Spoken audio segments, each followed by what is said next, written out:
Places will be dry, and certainly Wales, southwest England, Northern Ireland, northwest Scotland seeing plenty of sunshine. And warmer day in the west as well, 21, 22 in South Wales, southwest England, whereas it will be cooler further east, particularly if that cloud sticks across East Anglia and the southeast.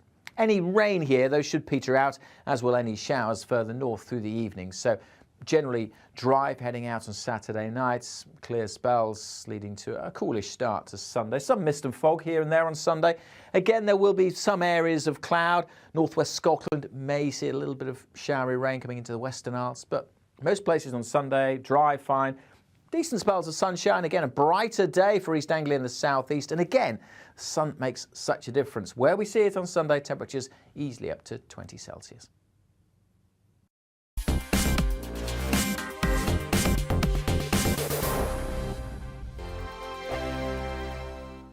Hello, I'm Michelle Dewberry, and you can join me every weekday 6 till 7 on Jubes and Kerr. Me and my panel will get stuck right into the day's events, and I can tell you, in fact, I can warn you, expect some robust debate, some strong opinions and perspectives from both sides of the fence. It's about you at home as well. I love to read out all of your comments, or at least as many as I can. So join me, Michelle Dewberry, Monday to Friday, 6 till 7 on Jubes and Kerr.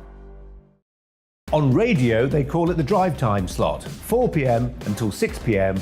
as listeners head home. It's that part of the schedule when the dust of the day's events begin to clarify, and we try to make sense of it for you. Brazier is drive time for radio and TV. It's fast, it's punchy, it's opinionated, there's a Brazier angle and a little bit of levity. That's the question. That's two questions, actually. That's Brazier, Monday to Thursday, 4 till 6 on GB News. Hello, I'm Patrick Christie's. And I'm Mercy Moroki. Make sure that you join us Monday to Thursday, 10 a.m. until midday, right here on GB News for To The Point. We're not afraid to talk about the topics that matter to you or the big topics that always matter. We cover absolutely everything, from the breaking political stories of the day to law and order, what's going on in the channel. We're not afraid to hold people to account. We always make sure we include your views on our show. Indeed, if you're thinking it, you can guarantee that we're saying it. So make sure you join the conversation with us, 10 a.m. until midday, Monday to Thursday for To The Point on GB News.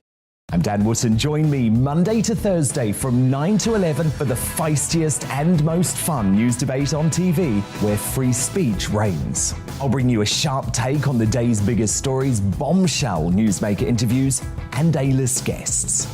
And I guarantee you, no spin, no bias, no censorship, and no reason to go to bed. That's Dan Wootton tonight, Monday to Thursdays from 9 on GB News.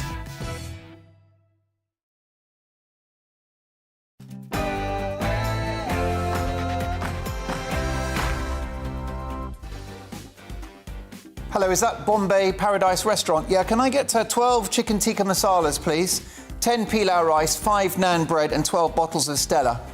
Yeah, it's for a work event.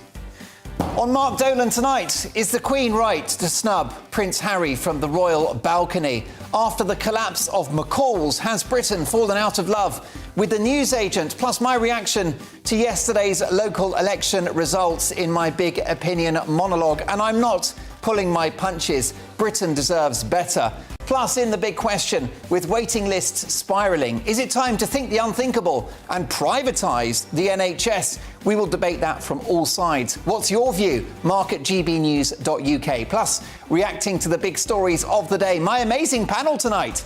Radio and Fleet Street legend Mike Porky Parry, the brilliant GB News presenter, the jewel in our crown, Inaya Following Iman, and entrepreneur, apprentice star, and broadcaster, the drinks are on him, Ryan Mark Parsons.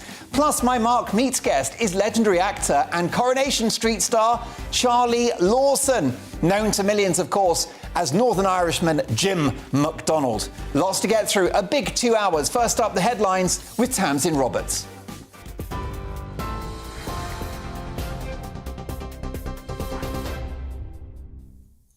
Mark, thank you. Good evening from the GB newsroom. The Conservative Party has lost more than 480 seats so far across the UK in the local elections, with Labour and the Liberal Democrats making significant gains. 3 key councils in the capital have swung from Tory to Labour, with Conservatives making only 1 gain in London. It's a similar picture in Wales, with the Tories losing control of their only majority council in the country. And the SNP remains the largest party in Scotland. In Northern Ireland, Sinn Féin has won the majority of first preference votes at 29%. Boris Johnson has admitted it was a tough night for his party. It's certainly a mixed set of results, and we've had a tough night in some parts of the country. But on the other hand, in other parts of the country, you're still seeing Conservatives going forward and making quite remarkable gains. This is a message from voters that what they want us to do, above all, 1, 2 and 3, is focus on the big issues that matter to them. Opposition leaders, including Labour's Sir Keir Starmer and Liberal Democrats Sir Ed Davey, say the results have sent a clear message to the Prime Minister. This is a massive turning point for the Labour Party. From the depths of 2019, we're back on track now for the general election, showing what the change that we've done, the hard change we've done in the last 2 years, what a difference it has made. What began as a tremor in Chesham and Amersham, what became an earthquake in North Shropshire, has now turned into a shockwave across our country that could see this Conservative government come tumbling down. Sir Keir Starmer insists he's confident no rules were broken as police open an investigation into allegations of lockdown breaches. The Labour leader is alleged to have drunk beer with colleagues, including Deputy Leader Angela Rayner, during campaigning for the Hartlepool by-election in April 2021. It was at a time when indoor mixing was banned. Ukrainian officials are accusing Russia of violating a ceasefire as they tried to evacuate civilians out of Mariupol. The UN has helped hundreds of trapped civilians get out the Azovstal steelworks in recent days, and Ukraine's Deputy Prime Minister says a further 50 have been rescued today. More than 100 are still stuck there. The MOD has confirmed Russia is continuing their ground assault on the plant. 16,000 jobs are at risk after convenience store chain McColl's confirmed it's collapsed into administration. It's after a last-minute rescue deal from supermarket chain Morrison's failed. McColl's retail group says it's hoping for a sale of the business to a third-party purchaser as soon as possible. The Queen has decided that only working royals will join her on the Buckingham Palace balcony at Trooping the Colour this year. Neither Prince Andrew, Prince Harry or Meghan will appear alongside Her Majesty. But a spokesperson for the Duke and Duchess of Sussex has confirmed the couple will attend other Jubilee events with their children to mark the Queen's 70-year reign. This is GB News on TV, online and DAB+ radio. Now, let's get straight back to Mark.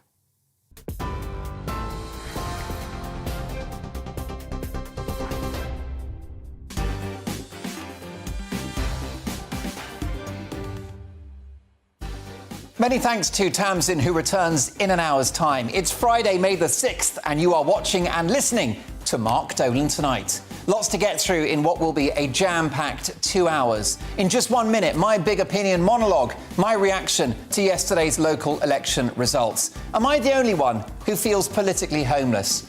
In the news agenda with my panel, is the Queen right to snub Prince Harry from the royal balcony?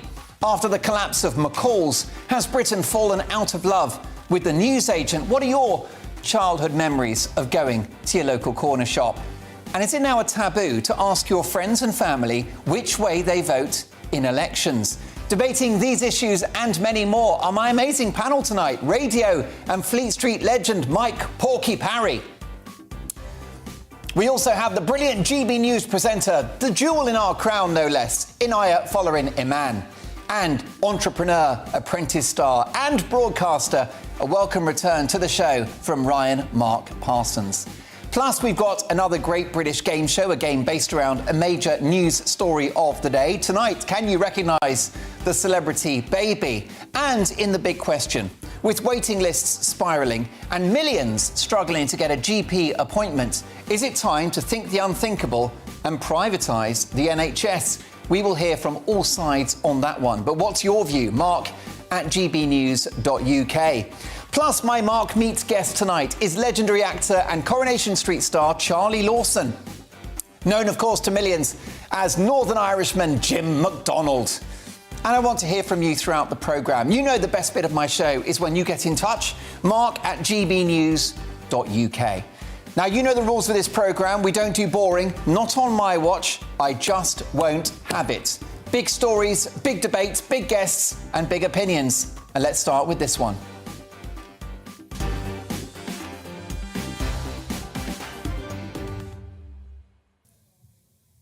It's hard to identify any winners in yesterday's local elections, but the clear loser was the great British public. The dismal low turnout was a rejection of our current politics. You deserve better, and you're being let down by the political class. Yesterday's turnout was a vote of no confidence in those who lead us and those who seek to.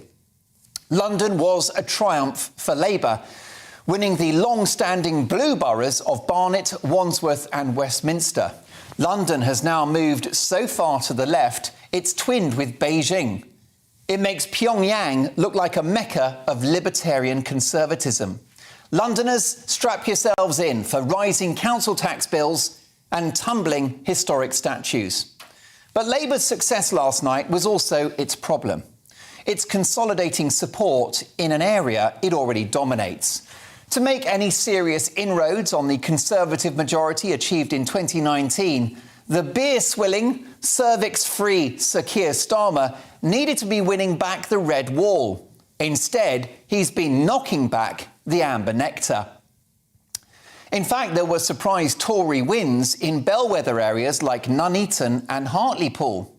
And Labour's tally of councils looks to have fallen outside London. But it was a bad night for the Tories too, which is now effectively unelectable in the biggest city in Europe, London, a metropolis previously run by Boris Johnson himself for 8 years. There was progress for the Lib Dems too, and the Greens. That may just be a protest vote, but if not, it will be a concern for both the Tories and Labour at the next election. If you're seriously fed up of the Conservatives and Labour, the Lib Dems may be an option. And Sir Ed Davey, a man so anonymous even his own family don't recognise him, well, this is a guy who could once again become kingmaker in the way that Nick Clegg was in 2010. Notwithstanding the kicking that the Tories got yesterday, including the loss of Southampton to Labour, another blow, it was a perversely positive result for the PM. Hanging on to those Brexit-supporting areas in the north preserves his red wall credentials, and I believe that given a collapse in Tory support north of Watford didn't materialise, not only does Boris Johnson live to fight another day, it's pretty clear to me he'll be fighting the next election. How so? The Tories lost badly yesterday. Well, of that there is no doubt. But if Labour cannot achieve a mid-term landslide in the context of the biggest cost of living crisis since the 70s, in the context of Partygate and the Prime Minister literally being investigated and fined by the police, if Labour can't draw blood in a backdrop of ever-increasing interest rates, rising taxes, soaring energy bills and inflation set to top out at 10%, when are they going to win? Having spent so long banging on about Partygate, Sir Beer Starmer was hoisted on his own petard and was served up a nice bubbly pint of his own medicine when the Mail newspaper broke the Labour Beergate story. Here it is. Rightly, Durham police will now investigate this matter. Whether guilty of breaking the rules or not, it's clear that Keir Starmer ordered curry for colleagues late in the evening and drank beers. And the party lied for months about Angela Rayner not being there. She was there after all. Why the secrecy? And the confected rage around stories that she distracts Boris at PMQs with her strawberry blonde anatomy. The famous ginger growler looks to have been her own story and her own X-rated language. Her growler, it seems, is worse than its bite. Whether the truth ever outs, the public will make their own judgments. I've got to tell you, although I work in the famously permissive and indulgent world of broadcast media, I can't ever remember a work event in which I hoovered up chicken tikka masala and pints of Stella. A stellar performance was needed from Labour yesterday, but perceived Partygate hypocrisy is bound to have blunted Starmer's pious, hand-wringing attacks on the beleaguered PM. Plus, the Labour leader's ongoing inability to define a woman, along with a perception that Labour is stuck in a metropolitan bubble, is mud that looks likely to stick. Whilst, on the face of it, an electoral asset to Labour will, I believe, become its Achilles heel. Because it's my view that the cost of living crisis is, in fact, the cost of lockdown crisis. And we know that Sir Keir Starmer was the greatest lockdown cheerleader of them all. If he'd been even the slightest bit lockdown sceptic sooner, he'd be laughing all the way to number 10. However, on the flip side, Labour have made several significant gains. For example, they appear to have ridden the party of the ghost of anti-Semitism, securing Barnet in North London, which proudly boasts a sizable Jewish community. And I congratulate Starmer for his progress on this important issue. Great and decisive leadership. I'd like to see more of that from him. And the Tories should not confuse expectation management, they were expecting to be slaughtered yesterday, with electoral success. In truth, there's every chance that fragmented support and a disaffected public voting perhaps for smaller parties will deliver the worst possible scenario for the country at the next election. A hung parliament. Hang me now. We had one of those under Theresa May, and you will remember the hellish Brexit deadlock that we all went through. Well, just imagine a hung parliament in the context of what could be the biggest economic crisis since the winter of discontent in 1978, when the government went to the IMF to beg for money.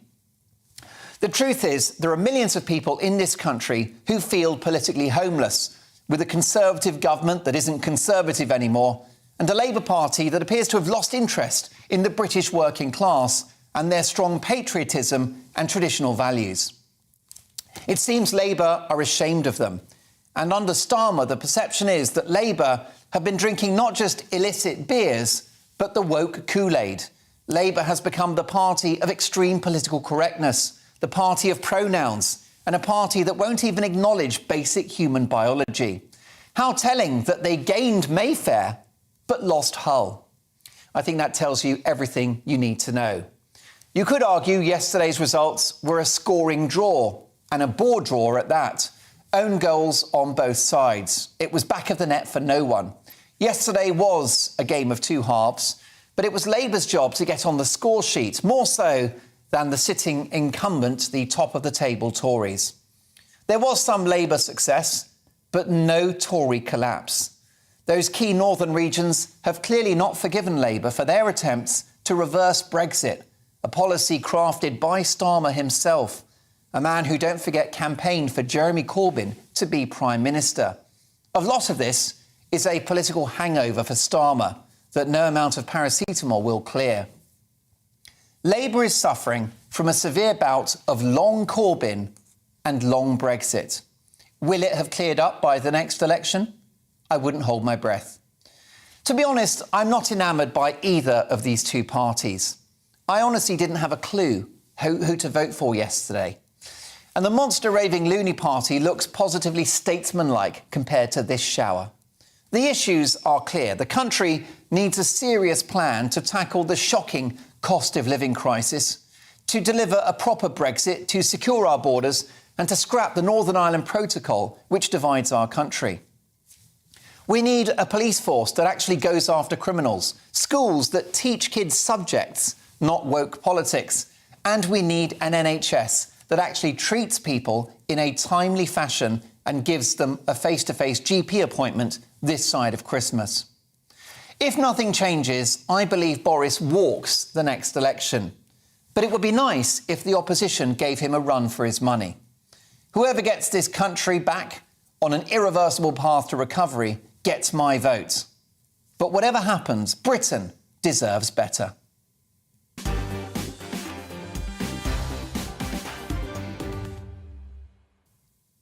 Reacting to that and the big stories of the day is broadcasting legend Mike Porky Parry, GBNews' very own Inaya Followin Iman, and Ryan Mark Parsons, columnist, commentator, Apprentice star and entrepreneur. In fact, the youngest ever candidate on the Apprentice TV series. And Ryan, Mark, let me start with you. Was it a good day for Labour or a bad day for the Tories yesterday? Well, I would say it was pretty mixed, really. Not a good result for either side. But like you, Mark, I now feel very politically homeless. I don't really know who to turn to. I don't like Keir Starmer. I'm going off Boris Johnson. I feel it's a bit chaotic. You have one under investigation, one has already been fined. Like you said earlier, the Labour Party are massively woke. I just don't align to anyone, and I didn't actually vote. I mean, do you not regret not voting, given the fact that it's been argued that previous generations fought for you to have that vote? Well, yes, you have that argument, of course. My grandmother chastised me. She said, Ryan, why didn't you vote? But you know what? I didn't know who to vote for. I'm not just going to vote for any random party like the Lib Dems. I just didn't want to vote at all, because really, who is there to vote for? What sort of party would you like to see, Ryan, Mark? What kind of party? The Harrods party. Party that champions luxury. That's what I want. I'll be the Prime Minister. Well, I think we can all vote for that sort of party. Or I wonder if the Lidl party or the Aldi party might be an option too on the budget side of things. Inaya, what's your view? Was it, as I've argued in my big opinion monologue, a rather sort of counterintuitive win for Boris Johnson yesterday? I kind of like the luxury party. If it's luxury for all, I think I would probably vote for that party as well. But I mean, yeah, I think that, as you rightfully mentioned in your monologue, this is the best context that Keir Starmer could ask for. You've had a Tory party in power since 2010. You've got a cost of living crisis, an energy crisis, a housing crisis, an opportunity to articulate a vision to transform the economy in the interests of working people. And they have no answers. They have no ideas. They have no vision. They have no ideas for the future. And that's been reflected in the fact that no particular party can claim victory in this local election. I think it is very sad. So many people feel politically homeless. They don't know who to vote for.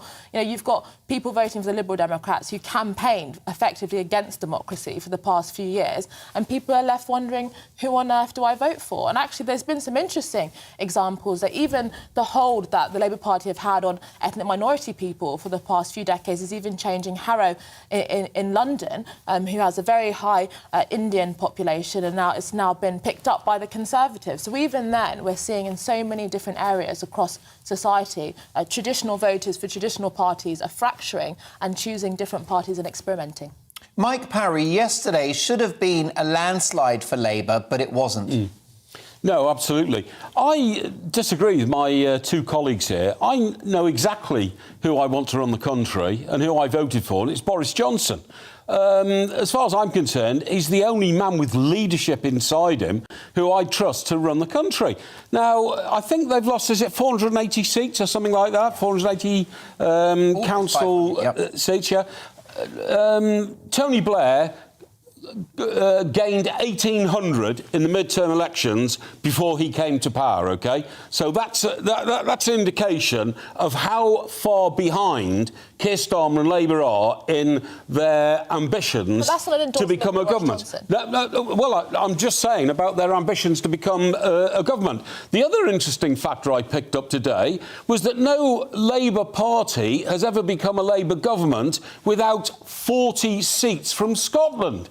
Well, they're not going to get one seat in Scotland, let alone 40. So their ambitions to become the next governor of this country, as far as I'm concerned, are bang, gone. And Keir Starmer, if he wants to help Labour regain the ability to run the country and the confidence of the people, he should stand down tomorrow. Apart from the fact that he's now involved in the Durham police inquiry into his behaviour, which was exactly the same, or in my opinion worse, than the behaviour that Boris Johnson has been fined for, Keir Starmer's got to go, hasn't he? It's the only thing he can do to help the Labour Party, just disappear. They're not going to win the next election. As far as I'm concerned, Boris Johnson has leadership written all over him, and I don't see another politician in this country, either from Labour, from Lib Dem, or even within the Tory ranks, who can take his place. Inaya, in terms of the Prime Minister's issues within his own party, is he out of trouble now? Is he home and hosed? Well, I think Boris Johnson has always had a remarkable ability to be able to get himself out of difficult situations when it comes to the last minute. We saw that in the run-up to the election in 2019 and when it came to proroguing Parliament and so on and so forth. I think he is quite remarkable in that sense. And we know that, for example, he's been able to position himself in a leadership way to some extent when it comes to Ukraine and supporting the Ukrainians in their struggle for self-determination and freedom. And in that context, I think he has shown moral leadership in that sense. But when it comes to this country, I mean, the context for him, he's barely done anything. I mean, many of the things that he said that he was elected on, you know, not just getting Brexit done, but actually utilising Brexit to its fullest capacity hasn't been done. As we've already talked about, the energy crisis, the cost of living crisis, and many other crises sparked on from the lockdown, but long before that, he's not really got any policies to deal with those issues. So even though he might look OK compared to Keir Starmer, I'm not sure that that's a rounding endorsement of him. Sorry, what about getting us through COVID? I mean, you've got us through COVID most successfully. Every political leader across the world has done that. So. No, but hang on. Figures released today now show that actually we did a much, much better job than Boris Johnson had been given credit for. We lost a lot less lives, fortunately, than the doommongers said we had lost. Well, I was very critical of the lockdown from the get-go. And me. So I'm not, absolutely. In that context, I still think a lot of damage has been done regardless. Ryan Mark Parsons, notwithstanding your antipathy to all of the major parties, does Boris fight the next election and does he win?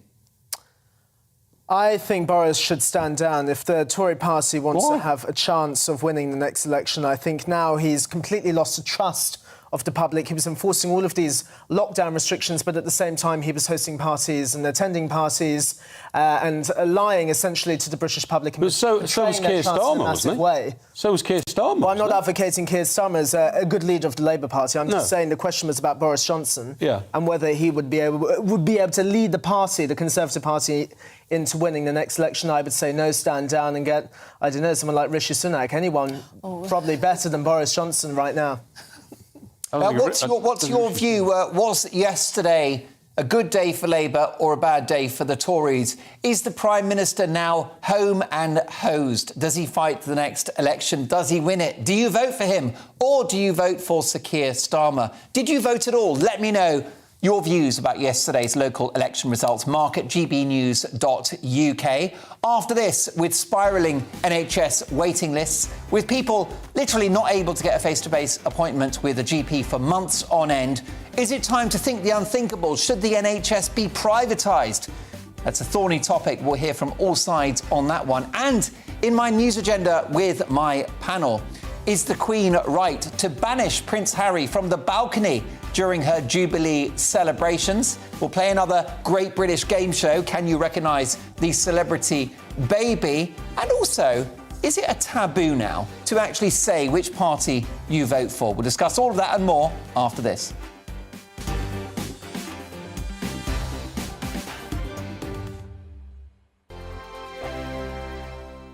Hello, I'm Michelle Dewberry and you can join me every weekday 6 till 7 on Jubes and Kerr. Me and my panel will get stuck right into the day's events and I can tell you, in fact, I can warn you, expect some robust debates, some strong opinions and perspectives from both sides of the fence. It's about you at home as well. I love to read out all of your comments, or at least as many as I can. So join me, Michelle Dewberry, Monday to Friday, 6 till 7 on Jubes and Kerr. On radio, they call it the drive time slot, 4 p.m. until 6 p.m. as listeners head home. It's that part of the schedule when the dust of the day's events begin to clarify, and we try to make sense of it for you. Brazier is drive time for radio and TV. It's fast, it's punchy, it's opinionated, there's a Brazier angle and a little bit of levity. That's the question. That's two questions, actually. That's Brazier, Monday to Thursday, 4 till 6 on GB News. Hello, I'm Patrick Christie's. And I'm Mercy Moroki. Make sure that you join us Monday to Thursday, 10 a.m. until midday, right here on GB News for To The Point. We're not afraid to talk about the topics that matter to you or the big topics that always matter. We cover absolutely everything, from the breaking political stories of the day to law and order, what's going on in the channel. We're not afraid to hold people to account. We always make sure we include your views on our show. Indeed, if you're thinking it, you can guarantee that we're saying it. So make sure you join the conversation with us, 10 a.m. until midday, Monday to Thursday, for To The Point on GB News. I'm Dan Wootton. Join me Monday to Thursday from 9 to 11 for the feistiest and most fun news debate on TV, where free speech reigns. I'll bring you a sharp take on the day's biggest stories, bombshell newsmaker interviews, and A-list guests. And I guarantee you, no spin, no bias, no censorship, and no reason to go to bed. That's Dan Wootton Tonight, Monday to Thursdays from 9 on GB News.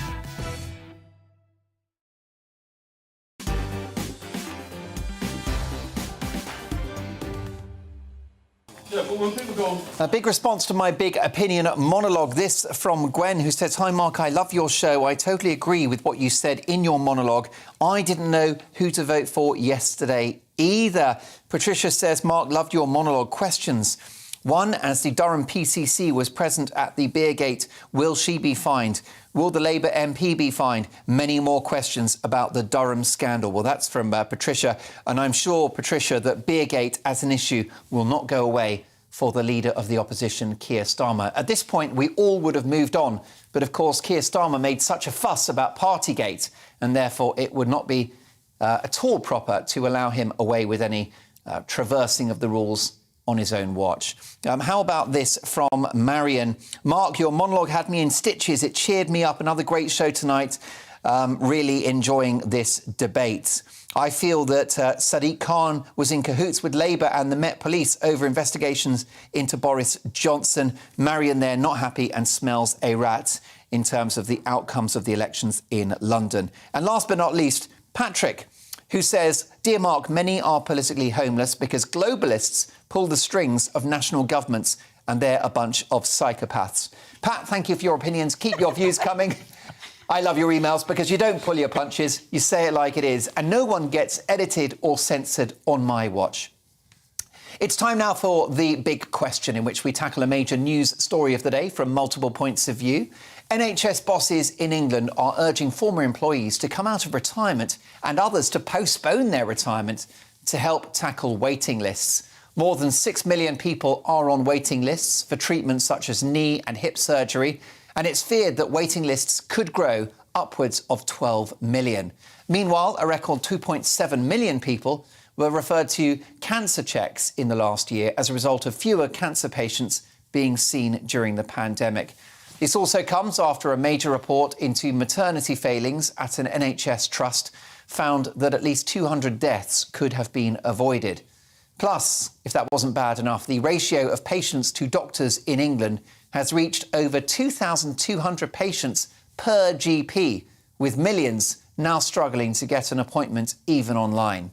So is the NHS still fit for purpose? Is the principle of free at the point of need a sacred one, which must be protected at all costs, with the state delivering the bulk of health services? Or do we think the unthinkable and take the service out of public hands? That is tonight's big question. Is it time to privatise the NHS? To debate this, I'm delighted to welcome Dr. Julian Spinks, who's been involved in NHS clinical management and medical politics for 25 years and has experience of clinical guideline writing for the National Institute for Health and Care Excellence.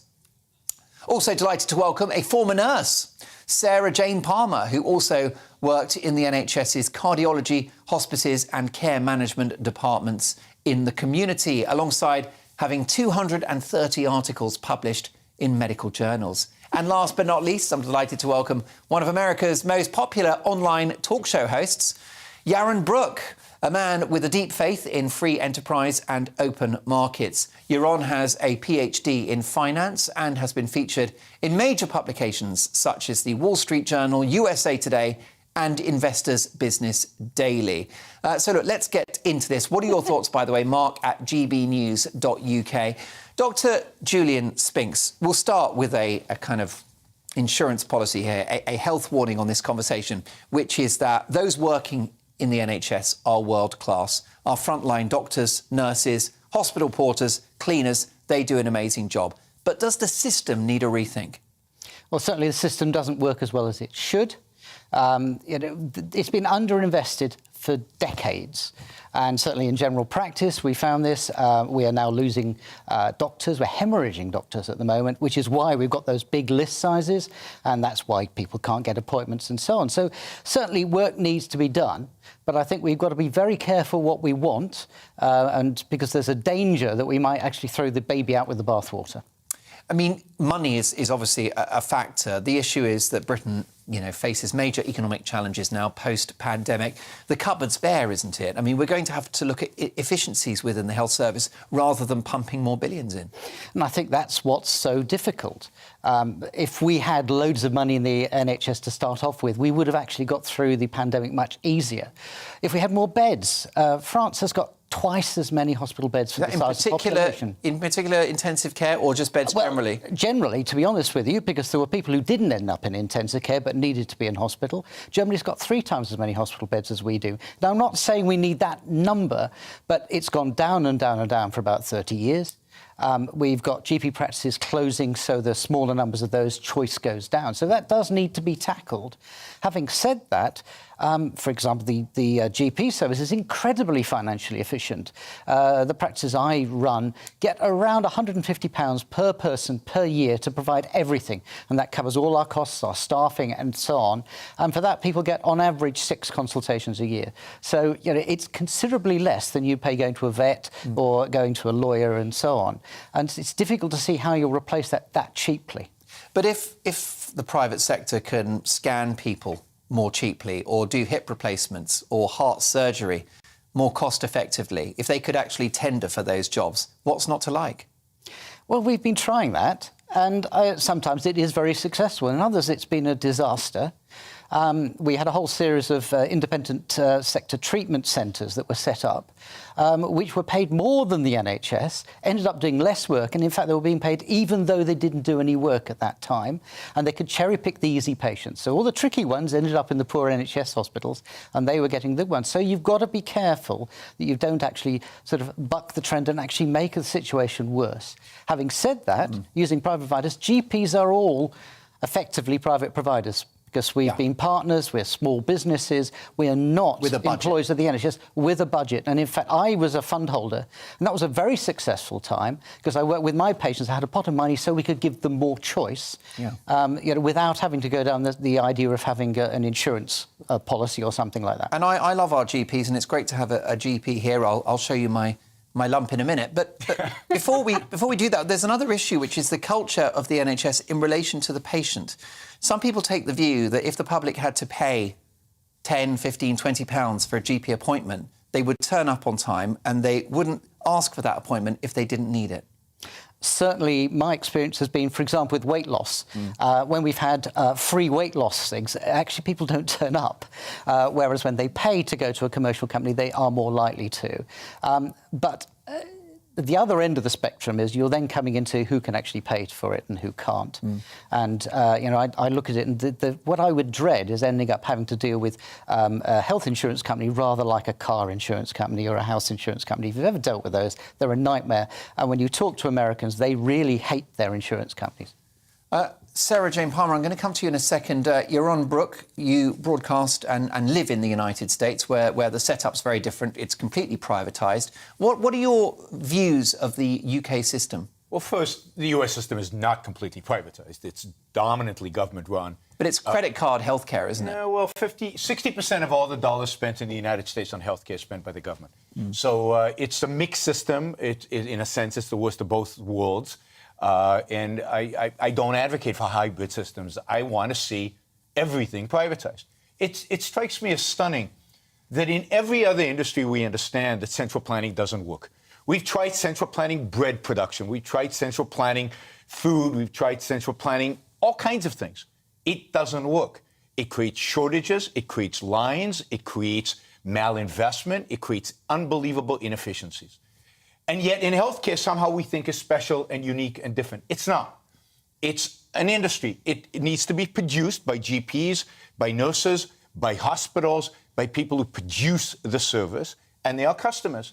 To somehow believe that we can take this unbelievably complex system and centrally planned, given a bunch of bureaucrats the power to decide how to allocate resources, who should get what are the best treatments, instead of letting a market work where it works so beautifully, where it's allowed to work in every product, where we allow markets to work, we get beautiful results. Why not try it in health? Well, we know that's often how unscrupulous dentists operate, that they'll take out your molar because they want to make a few more quid. You know, will we have people profiteering from operations that patients don't need in order to make money, or dispensing drugs in order to fulfil the bottom line? You know, saving lives, you're on. I'm all about saving lives. I want to save lives, and I think the way to save lives... It shouldn't be a matter of profit, should it? Of course it should be a matter of profit. Food is a matter of profit. Without food, we would all starve, and yet food is a matter of profit. And we go into the grocery store, a supermarket, and it's amazing, the variety. And we get food from all over the world, and we get better and better food. And particularly if we demand better and better food, we can go to different grocery stores. Each one of us can select what kind of food we get. So no, look, there's always going to be some unscrupulous somebody. There's always going to be crooks. But to design a whole industry because there might be a few bad apples, to design it around the bad apples is a mistake. Let's root out the bad apples. Don't the insurance companies inflate the cost of healthcare, though, for profit? I mean, isn't that the point in America, that the cost of treatment and the cost of medication is just inflationary? No, what inflates the healthcare costs in the United States is Medicare and Medicaid, which is like the NHS is zero cost at the point of service. That's what inflates the cost of healthcare in the United States. And look, in spite of the fact that healthcare costs are very high in the United States, 70% of all medical innovations happen in the United States. That's not an accident. It's because a segment of the U.S. healthcare system is still private. But the principle here is, don't we want to give consumers choice? Don't we want to give doctors and medical practitioners the ability to be innovative, to use their ingenuity, to think for themselves, to provide alternative services, to compete with one another so that we can get the best life-saving treatments possible. But if, God forbid, you're having a coronary incident in your living room, the first thing the paramedic's going to say to you is, show me your credit card. First of all, that doesn't happen. That doesn't happen. Doesn't happen in the U.S. It doesn't happen. You get the bill at the end of it, though, don't you? Sure, you get the bill at the end of it, but the insurance company gets the bill. And the beauty is that properly constructed insurance markets, true markets, not the kind we have in the United States that are heavily regulated and controlled and put into these one-size-fit-all kind of models. But true insurance policies are cheap. They're not expensive. And if you're worried about the very poor, then subsidize them. Give them a voucher that allows them to buy a health insurance policy that provides them with all those basic coverages. And so when the medic walks in, he knows that you have insurance. He takes you to the hospital. You know, they take their card. Everybody has one of those cards. And, and they give you the best treatment they possibly can. Why? Because they're trying to make money. And the fact is that when you go to any kind of business today, you get treated well. Why? Because the company that's treating you is trying to make money. It doesn't work to treat your customers badly. That's not a profitable, way to service your customers. Sarah Jane Palmer, a former nurse. You've written hundreds of articles for publications in the medical field. What's your view? Is it time to think the unthinkable and privatise the NHS? I think that it would be an absolute travesty to privatise the NHS, if I'm honest. I think there's been a slow development since the Health and Social Care Act in 2012 of different services being sent to private companies rather than being managed under the NHS. And I feel that this slow growth of private companies taking over parts of the NHS has done a real disservice to the NHS, and we need to be able to concentrate on building up the NHS and rethinking the funding that we have, and with policy being changed, hopefully we could manage the current situation and improve it. But if it was commercialised, then we'd just see the disparity between different socio-economic groups just widening. It would widen, and as Euron was saying, I disagree. Like, you're saying that the poorest people can be subsidised with a basic voucher, but often the poorest people are the ones with the most complex conditions. So really, it wouldn't be enough to give them the cheapest policy anyway. So I think it would be a real societal problem. However, I mean, it started, didn't it, in the 80s under Thatcher, and it carried on under Blair in the 90s, which is allowing cleaning companies, for example, to competitively tender for cleaning services. And what they would say to, a particular cleaning company would say to a hospital group is, we will clean your hospitals and we will guarantee a certain standard of hygiene and we'll do it for half the price that the NHS is doing it. Surely that's positive. And don't you want to expand that into other parts of healthcare? Well, you'd think that was positive, but I suppose... It's less money and also accountability, because... I have to say, I was there, and they bid very low and then provided a really dreadful service. And in fact, all the way through... Isn't that the fault of the contract? The contract should state that you must achieve these standards. Absolutely right, but I mean, they did things like, for example, saying, we clean the walls once a week. And then what happened was, if someone had a nasty spillage on the walls, oh no, we don't come round until later. And then they had to pay people extra to go in to do the additional cleaning. It didn't work very well, and I agree with you. It's the way the contracts were written and monitored, and the fact that they went for the cheapest rather than the best, most cost efficient. The worry I have about the sort of red in tooth and claw American style system is it's massively expensive, and in fact it produces poorer outcomes. They have much poorer maternal mortality, neonatal mortality, and so on, right across the board. They are one of the poorest performing health systems. I understand the cost to the US taxpayer is double of a UK taxpayer in terms of healthcare provision. True. If you have cancer, your likelihood of survival is much higher in the United States than it is in Great Britain. If you have heart disease, the probability of survival is much higher in the United States than when you take into account the fact that the United States has a large population of people who treat themselves badly, obesity and bad habits and all of that. When you take all of that into account, outcomes in the United States are not worse than they are here. And yes, we pay a lot of money. I pay a lot of money to take care of myself. It's nobody's business. That's the beauty of a private healthcare system. Why is it your business how much I spend on healthcare? When you socialize things, yes, I care about how much you spend because I'm paying for it. Sarah Jane, I mean, is the NHS fit for purpose in its current setup? Well, I think at the moment it's really struggling, and I think the waiting lists are really far too long, and obviously a lot of operations are having to be sent to private companies anyway to deal with.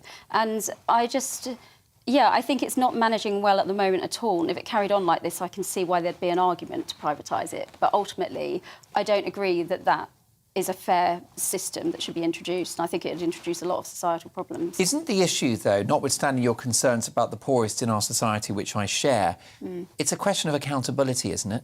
That at the moment, the health provision is provided by the state, and the accountability just isn't there. And with a profit motive, you always get accountability. So you're thinking as in there'd be public health behaviours improving? Well, potentially, but also if the provision of healthcare was done by the private sector, they would have to demonstrate their performance. That's true, but still, it doesn't benefit everyone. They could say, we've done this many scans this year, we've done this many heart operations, and we did it at this price. They can meet targets, but the thing is that prices will rise, and there'll be a lot of different contractors all competing with each other, and prices will rise further, and the disparities will grow between socio-economic groups. Does the competition not bring the prices down? I don't know. I mean, one thing I want to ask you is, I mean, you've been at the coalface as the good doctor is here as well, as a nurse. What's it like working in the NHS at the moment? It can be pretty terrible. It can be very understaffed, and you find that often the situation is that because you're so understaffed, you end up with private agency workers who are doing the same job as you, but for a much higher rate of pay than working with you on the ward, and that seems unfair. But it's also not very safe because they're not used to the ward or the patients or that speciality. So it's not functioning well in terms of that. And then you've also got a lot of patients and relatives who are very frustrated by constant cancellations of operations and delays in various of their healthcare needs. I mean, do you think money is the answer? Because many of my viewers are exasperated by how much the NHS already spends.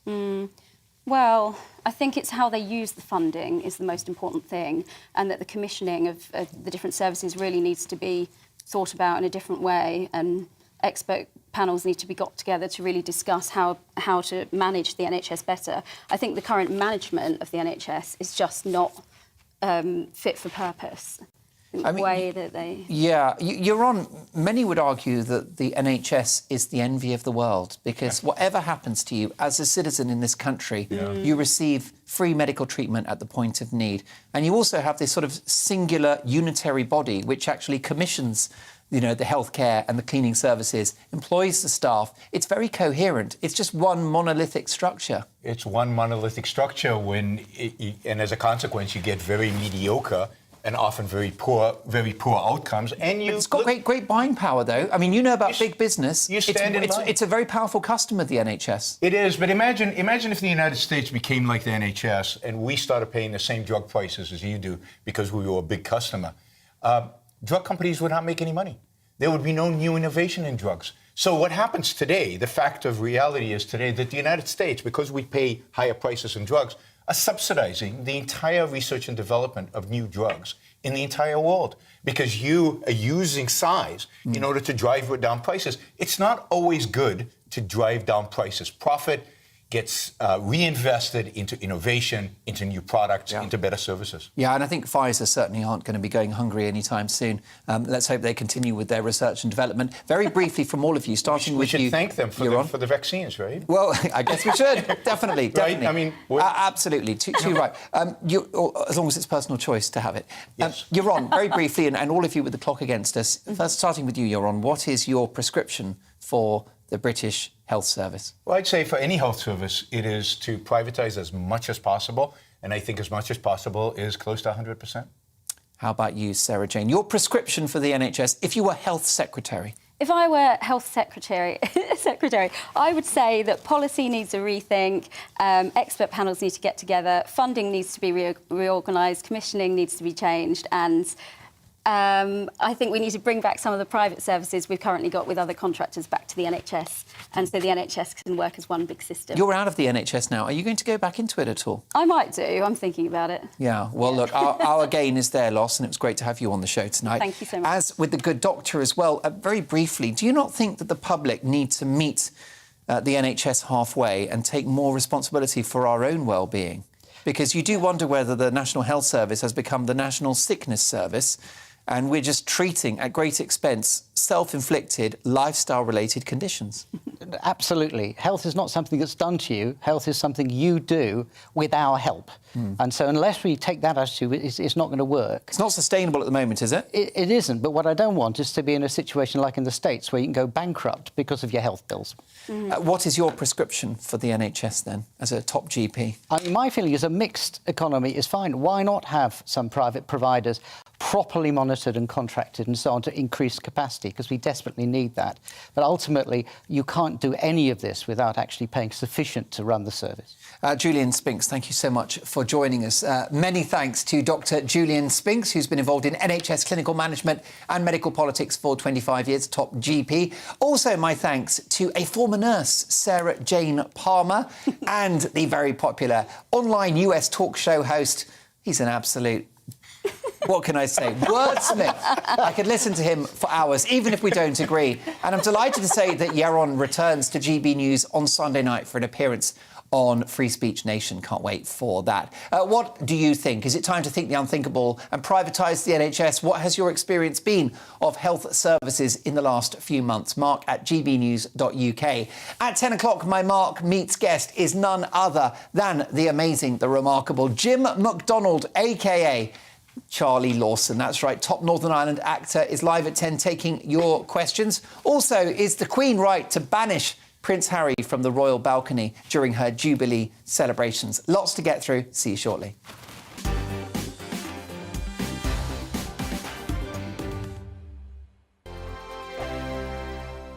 Hello, I'm Michelle Dewberry, and you can join me every weekday 6 till 7 on Jubes and Kerr. Me and my panel will get stuck right into the day's events, and I can tell you, in fact, I can warn you, expect some robust debates, some strong opinions and perspectives from both sides of the fence. It's about you at home as well. I love to read out all of your comments, or at least as many as I can. So join me, Michelle Dewberry, Monday to Friday, 6 till 7 on Jubes and Kerr.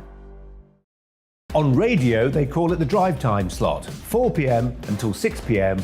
as listeners head home. It's that part of the schedule when the dust of the day's events begin to clarify, and we try to make sense of it for you. Brazier is drive time for radio and TV. It's fast, it's punchy, it's opinionated, there's a Brazier angle and a little bit of levity. That's the question. That's two questions, actually. That's Brazier, Monday to Thursday, 4 till 6 on GB News.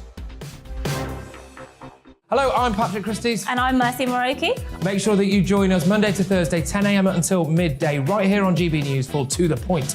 We're not afraid to talk about the topics that matter to you or the big topics that always matter. We cover absolutely everything, from the breaking political stories of the day to law and order, what's going on in the channel. We're not afraid to hold people to account. We always make sure we include your views on our show. Indeed, if you're thinking it, you can guarantee that we're saying it. So make sure you join the conversation with us, 10 a.m. until midday, Monday to Thursday, for To The Point on GB News. I'm Dan Wootton. Join me Monday to Thursday from 9 to 11 for the feistiest and most fun news debate on TV, where free speech reigns. I'll bring you a sharp take on the day's biggest stories, bombshell newsmaker interviews, and A-list guests. And I guarantee you, no spin, no bias, no censorship, and no reason to go to bed. That's Dan Wootton tonight, Monday to Thursdays from 9 on GB News.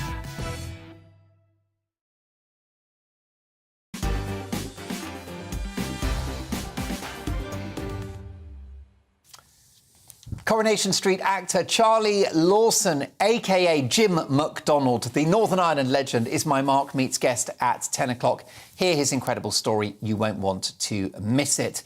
Lots of emails coming in. Is it time to think the unthinkable and privatise the NHS? Let's have a look at your response to this. Linda says, Dear Mark, the NHS is unsustainable and needs to be privatised. Paying hard-earned money into a system but receiving an awful service is what we have at the moment. A British culture of obesity, alcohol and drug use, etc. And a free service mentality is the problem. Eileen says, yes, it needs privatisation to make it work. Ruby says, hi, Mark, I had to go private for a cyst removal as the waiting list to have it done by the NHS I was told would take weeks, probably months. The doctor worked for a hospital 3 days a week and had private practice for the other 2. I paid £250 for the initial consultation, £200 to have the cyst removed, and another £200 to have the stitches removed. Each time I was seen for less than half an hour. I also had to pay for the room, 600 quid. Well, look, that is a shocking outlay, Ruby, considering you pay your taxes. And I wish you a swift recovery. Lots more of your emails to get through. Thank you so much for sending them in. You know that the best bit of my show is when I hear from you. Time now for a quick viral video, and this one's a belter. Rugby player Wian Lang went viral for joining the Stormers cheerleaders in their routine. Take a look at this. Quite the mover he turned out to be.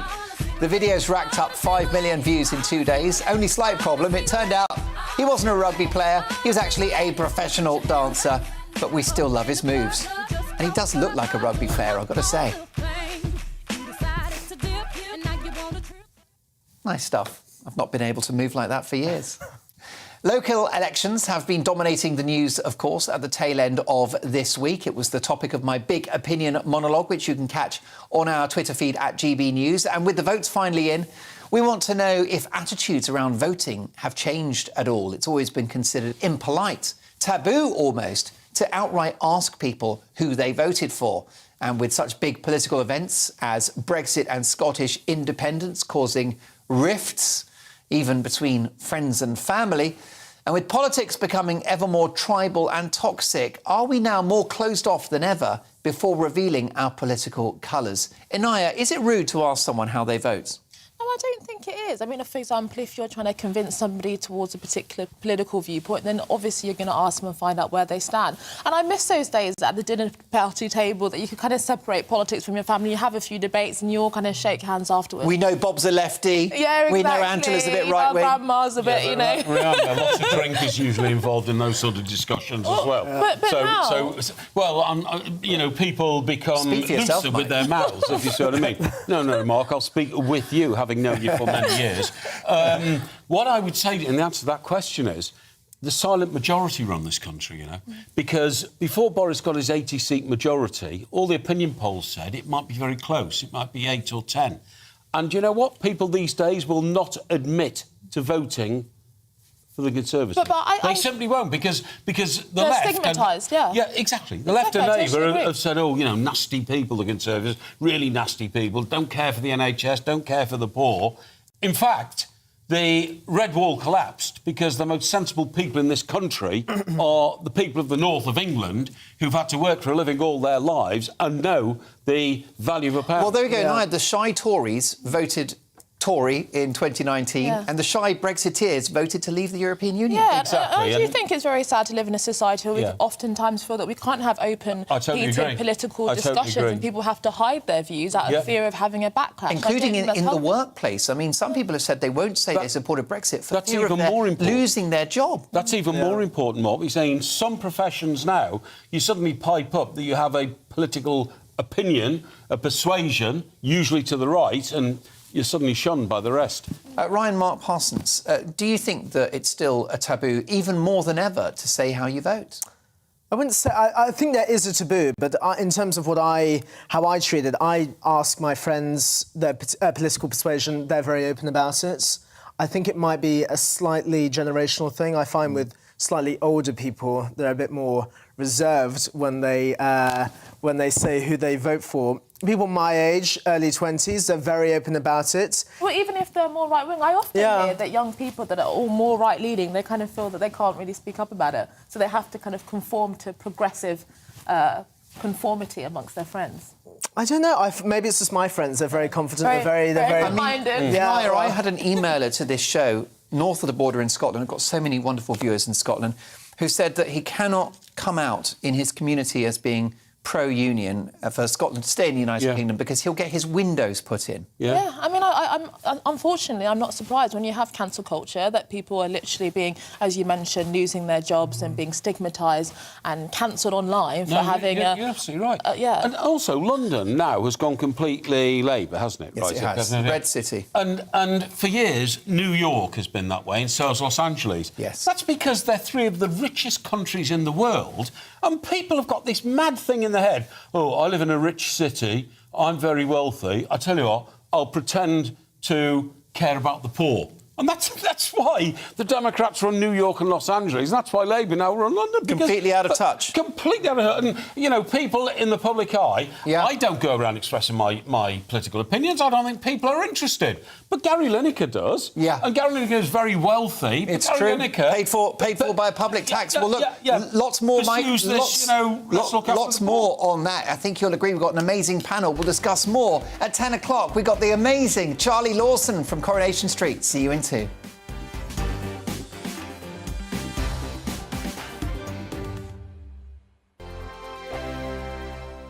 Hello, I'm Michelle Dewberry, and you can join me every weekday 6 till 7 on Jubes and Kerr. Me and my panel will get stuck right into the day's events, and I can tell you, in fact, I can warn you, expect some robust debates, some strong opinions and perspectives from both sides of the fence. It's about you at home as well. I love to read out all of your comments, or at least as many as I can. So join me, Michelle Dewberry, Monday to Friday, 6 till 7 on Jubes and Kerr. On radio, they call it the drive time slot, 4 p.m. until 6 p.m. as listeners head home. It's that part of the schedule when the dust of the day's events begin to clarify, and we try to make sense of it for you. Brazier is drive time for radio and TV. It's fast, it's punchy, it's opinionated, there's a Brazier angle and a little bit of levity. That's the question. That's 2 questions, actually. That's Brazier, Monday to Thursday, 4 till 6 on GB News. Hello, I'm Patrick Christie's. And I'm Mercy Moroki. Make sure that you join us Monday to Thursday, 10 a.m. until midday, right here on GB News for To The Point. We're not afraid to talk about the topics that matter to you or the big topics that always matter. We cover absolutely everything, from the breaking political stories of the day to law and order, what's going on in the channel. We're not afraid to hold people to account. We always make sure we include your views on our show. Indeed, if you're thinking it, you can guarantee that we're saying it. So make sure you join the conversation with us, 10 a.m. until midday, Monday to Thursday, for To The Point on GB News. I'm Dan Wootton. Join me Monday to Thursday from 9 to 11 for the feistiest and most fun news debate on TV, where free speech reigns. I'll bring you a sharp take on the day's biggest stories, bombshell newsmaker interviews, and A-list guests. And I guarantee you, no spin, no bias, no censorship, and no reason to go to bed. That's Dan Wootton tonight, Monday to Thursdays from 9 on GB News.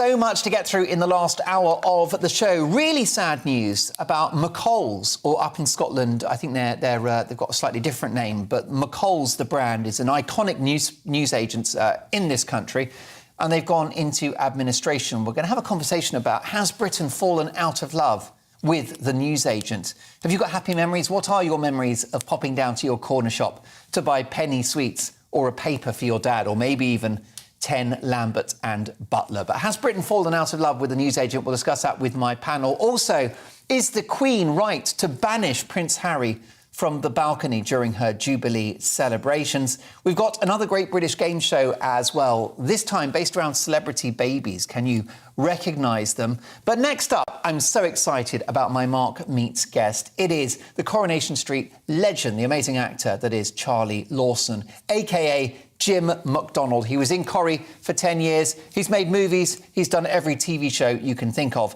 Well, he's live here on my programme in 2 minutes. First up, here are the headlines.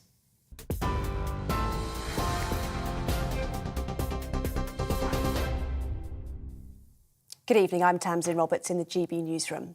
The Conservative Party has lost more than 480 seats so far across the UK in the local elections, with Labour and the Liberal Democrats making significant gains.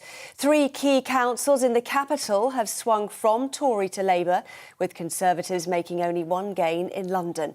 In Wales, the Tories have lost control of their only majority council, whilst the SNP remains the largest party in Scotland. Boris Johnson has admitted it was a tough night for his party. It's certainly a mixed set of results, and we've had a tough night in some parts of the country. But on the other hand, in other parts of the country, you're still seeing Conservatives going forward and making quite remarkable gains. This is a message from voters that what they want us to do, above all, 1, 2 and 3, is focus on the big issues that matter to them. Opposition leaders, including Labour's Sir Keir Starmer and Liberal Democrats Sir Ed Davey, say the results have sent a clear message to the Prime Minister. This is a massive turning point for the Labour Party. From the depths of 2019, we're back on track now for the general election, showing what the change that we've done, the hard change we've done in the last 2 years, what a difference it has made. What began as a tremor in Chesham and Amersham, what became an earthquake in North Shropshire, has now turned into a shockwave across our country that could see this Conservative government come tumbling down. And in Northern Ireland, Sinn Féin, led by Michelle O'Neill, is on course to win a majority in the elections for the first time. The party, which is the former political wing of the IRA, has won a majority, 29% of first preference votes. The DUP is second with 21%.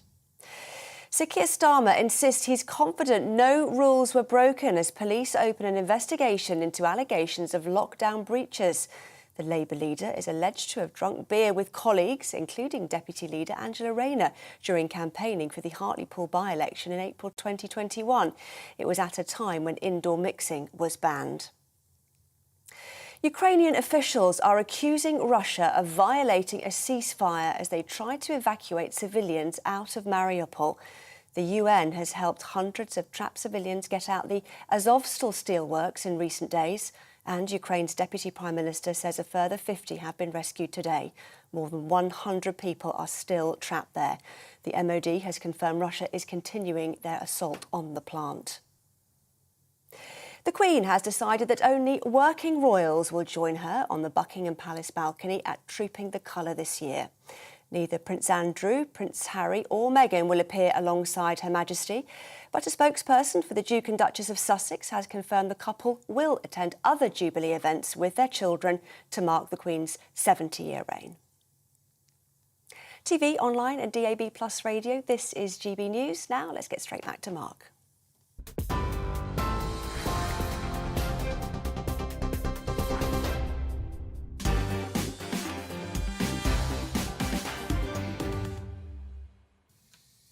A very busy hour coming up. Welcome to Mark Dolan tonight. My Mark Meets guest in 1 minute's time is the Coronation Street actor Charlie Lawson. Can't wait for that. But also in my news agenda with my panel this hour, we're talking about the collapse of the McCall newsagent chain. Very sad news for the high street. But does it also mean that we're getting all of our essentials from small supermarkets instead. Has Britain fallen out of love with the newsagent? What's your view, Mark, at gbnews.uk? Plus, is the Queen right to banish Prince Harry from the balcony during her Jubilee celebrations? Plus, we've got another great British game show coming up. Celebrity Babies, can you recognise them? Lots to get through, but it's time now for Mark Meets, in which I speak to the biggest names in the world of politics, sport, showbiz, business and beyond. Tonight, legendary Coronation Street actor Charlie Lawson. Born in Enniskillen, County Fermanagh in Northern Ireland, Charlie Lawson was educated at Campbell College, a grammar school in Belfast, before heading to London and training as an actor at the Guildhall School of Music and Drama. A long career followed, including appearances in 3 motion pictures and over 20 major TV productions, including Doctors, Bread, The Bill, Rosemary and Thyme, Harry's Game, 4 Days in July, the list goes on. But of course it was when he landed the role of Jim MacDonald in Coronation Street that his life changed forever. He first appeared on the street in 1989 and remained a character on Britain's best-loved soap for over a decade. This is a man who's never short of acting roles or indeed opinions. He's been vocal about the pandemic and much more besides, including extreme political correctness or so-called woke politics. This guy hasn't got a woke bone in his body. I'm delighted to say that the highly talented and popular actor Charlie Lawson joins me now. Hi, Charlie. How you doing, Mark? I've been wanting to talk to you for a while, big man. It's great to have you on the programme. Listen, it's Friday night. You should be in the pub, shouldn't you? You know, this is what you call dedication to GB News, Mark. Now, you see, my pub is literally about 50 yards down past my back door. I've got a German Shepherd over there, and I've got a Parsons Jack Russell, and they're saying, Daddy, why are we not in the boozer? Well, we'll try to get this done before last orders, Charlie. Let's talk about your amazing career. Charlie, why did you choose acting? Oh, God. Very long story, very short. I was actually working as a hotel groundsman in Dumfries and Galloway at the time, and sort of getting into trouble with various nefarious organisations and what have you of a loyalist colour. And then I sort of wised up a bit and decided that I wanted to try and, all of a sudden I decided I wanted to join the Royal Marines. A teacher who had taught me at Campbell and had been very patient with me. I was a very bad boy and I was made to join every society in the school. And one of them was the Dramatic Society, at which I was quite good. But I never gave it any more thought. And this guy, Robert, phoned me up. He says, I hear you're thinking of joining the army or the Marines or whatever, or doing something stupid. He says, I think you should audition for drama school. And he sent me down. I think he even paid the train fare, sent me down from Scotland to London, where I auditioned for all the top sort of 5, RADA, Central, Guildhall, Webber Douglas, etc., etc. And I was accepted at Guildhall after 3 days of auditions. And the rest is history. It changed my life, literally. Saved is a wee bit dramatic, but it certainly, my great friend and brother, sort of Neil Morrissey, says the same thing. If we hadn't had those 3 days of auditions at drama school, God knows where we would have ended up, you know. A great-looking guy and also a fantastically gifted actor, but you had one other unique selling point, Charlie.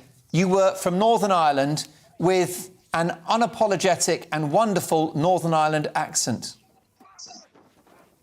Yeah, I mean, the writers, God bless them, they hadn't a clue that this big lump from Belfast was going to turn up, you know what I mean? So all my scripts initially were all, they were all Mancunian, and, and it was very, very cumbersome to start with, but gradually I started to introduce the stuff which me and Eamon Holmes had been used to for years, so we were. And, instead of saying good morning, we would be going, what about you? So I started dropping these in, and of course the writers suddenly picked up and realised, but bless them, I think they had a big shock for the first, because they were 3 months ahead, so they didn't realise this guy from Belfast was going to show up, bless them. But they soon got the hang of it. And how did your success as an actor go down at home? Were the community and were your family proud? Yes, let's not beat about the bush. There are some people in Northern Ireland who don't like me or don't like Jim McDonnell. It's as simple as that. I've had about 50 of them on the internet tonight. So, but they wake up now and again and shout at me and then go back to sleep. Bless them. But the vast majority of people in Northern Ireland are extremely proud. You know, back in the day, we had an awful lot of bad news coming out of Northern Ireland, and indeed there were atrocities in England as well. You know, it was a very dark place and a dark time, and so you know, 90% of the people in Northern Ireland, especially Belfast, are desperately proud, and were desperately proud, and because Dunbar hadn't come along at the time, or Nesbitt. So I was sort of one of the first after Jimmy Ellis, you know what I mean, Z cars and all that lot. So yeah, everybody was dead chuffed, and I mean, I go back all the time now, and as I said, the response is overwhelmingly very positive, and that's why I love it very much. Well, Charlie, we're just going to fix the line to you because I'm hanging on every word, and we're going to be asking you about Northern Ireland, your wonderful mother country, as it were, and also about your acting career. Let's talk about how you actually got into Coronation Street. Did you audition? Yeah, I can hardly hear you, Mark, but I'll do my best, son. Did you audition? In 1987, they came for me and asked me to join, and I was at the National Theatre, and I was very po-faced about the whole thing, Mark. I can tell you, as a lot of actors were in those days. I felt that I was a National Theatre player, and what in the name of Jesus did I want to go up to Manchester and join this bunch of oddballs? So I said no, and then 2 years later, they came back for me again and wanted me to join, and funnily enough, the day I was offered Corrie, the following afternoon I was offered a full-time role in The Bill. And so it was one of those rare opportunities that an actor gets where he gets two cracking jobs with sort of like a year's contract. And anyway, so my agent and we talked to the James Bain, God rest his soul, the casting director up at Granada, and Mervyn, the producer. And they offered me a 2-year contract, which was unheard of in the time, and indeed pissed off a lot of the rest of the cast because they'd never heard of people being offered a 2-year contract. Excuse my French. Anyway, so that was the decision made, and the money was better as well. So off I went to Manchester, and the rest is, as they say, glorious history. And you were a classically trained actor up until that point. You'd played movie roles, you'd been in TV, and you'd also been in theatre as well. How different was it working in a soap? Say that again, Mark, son. Tell me about working on Coronation Street, the culture of that production. Well, you know, I'd done a lot of work before, as you say, and obviously it's nothing like theatre. But I think the thing was the shock to the system was that was the speed and what have you. And listen, in 1989, we had rehearsals and stuff. I mean, the kids now, they don't have rehearsals anymore or stuff. So the times I've been back, it's been even quicker. But I think the strange thing for me was that was the sort of, in those days, the ladies in Corrie were stars. I mean, let's face it, you know, we only had 4 channels and they were stars. And by God, they let you know you were stars, you know, and they shall remain nameless, so they shall. But it was quite a shock to the system, all these people pouncing about in fancy dress and all this sort of carry on. I mean, they were all lovely, but... and then, of course, the fame bit comes in, and every skeleton I had in the cupboards, of which there were very many, they all appeared and came jumping out to smack me in the teeth. And, of course, the fame was brilliant because... You know, I'm a horse racing man, and, you know, I was being invited to the horse races and I was partying all night. You know, I mean, there was 4 years of me doing Corrie. I don't remember a damn thing about it. But contrary to what anybody might say, I was never late. And I never let anybody down. I just partied and worked my ass off. So it was work hard and play hard, and I thoroughly enjoyed it. And contrary to what some people have written, I never battled anything. I never battled any booze or anything else. I was just having a brilliant time. And I went on really for 11 years with the lovely Beverly, and she was very patient, bless her, and because we worked very different ways. And then Bev left, and you know, I decided that I felt that the writers were getting bored with the character, and I was getting bored with the writing. So we all shook hands, and I've been back 9 times since. So it's all worked terribly well. Would you return to Coronation Street? Is your character still alive? Yes, look, I would be delighted. I spoke to Ian McLeod, the producer, who, contrary to many producers in television, has kept in touch.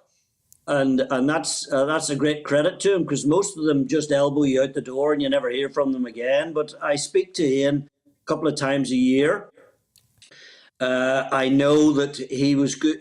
A couple of months ago, he was, he was very positive. But it's largely not down to him. It's down to the writers. And I said to Ian, I would love to come back. Of course I would. But I totally understand where we are as a society at the moment, and where, you know, you have to try and work out where Jim McDonald would fit in. You know, and I totally get that, because the last thing you want to do is bring him back with his nuts cut off. He's got to come back as you know, as the man he was, so to speak, but which was highly politically incorrect and just a straight talking ex-soldier. Well, you know yourself, Mark, television has changed over the last 3 years radically, and there's so many boxes you have to tick, and so many things you can't do or can't say or anything else. God help us all. And so I understand that for the writers, it's a harder job than it was bringing back a character like Jim, because of the days we live in now. Much as I can't stand the bloody nonsense that goes on now, I do understand that it makes life more difficult for the writers. It's crazy that TV is now too woke for an iconic character like Jim McDonald. What would you like to do in the future as an actor, Charlie? What's next for you? Well, what's next is to finish off a documentary which we started about ex-servicemen in Northern Ireland and PTSD.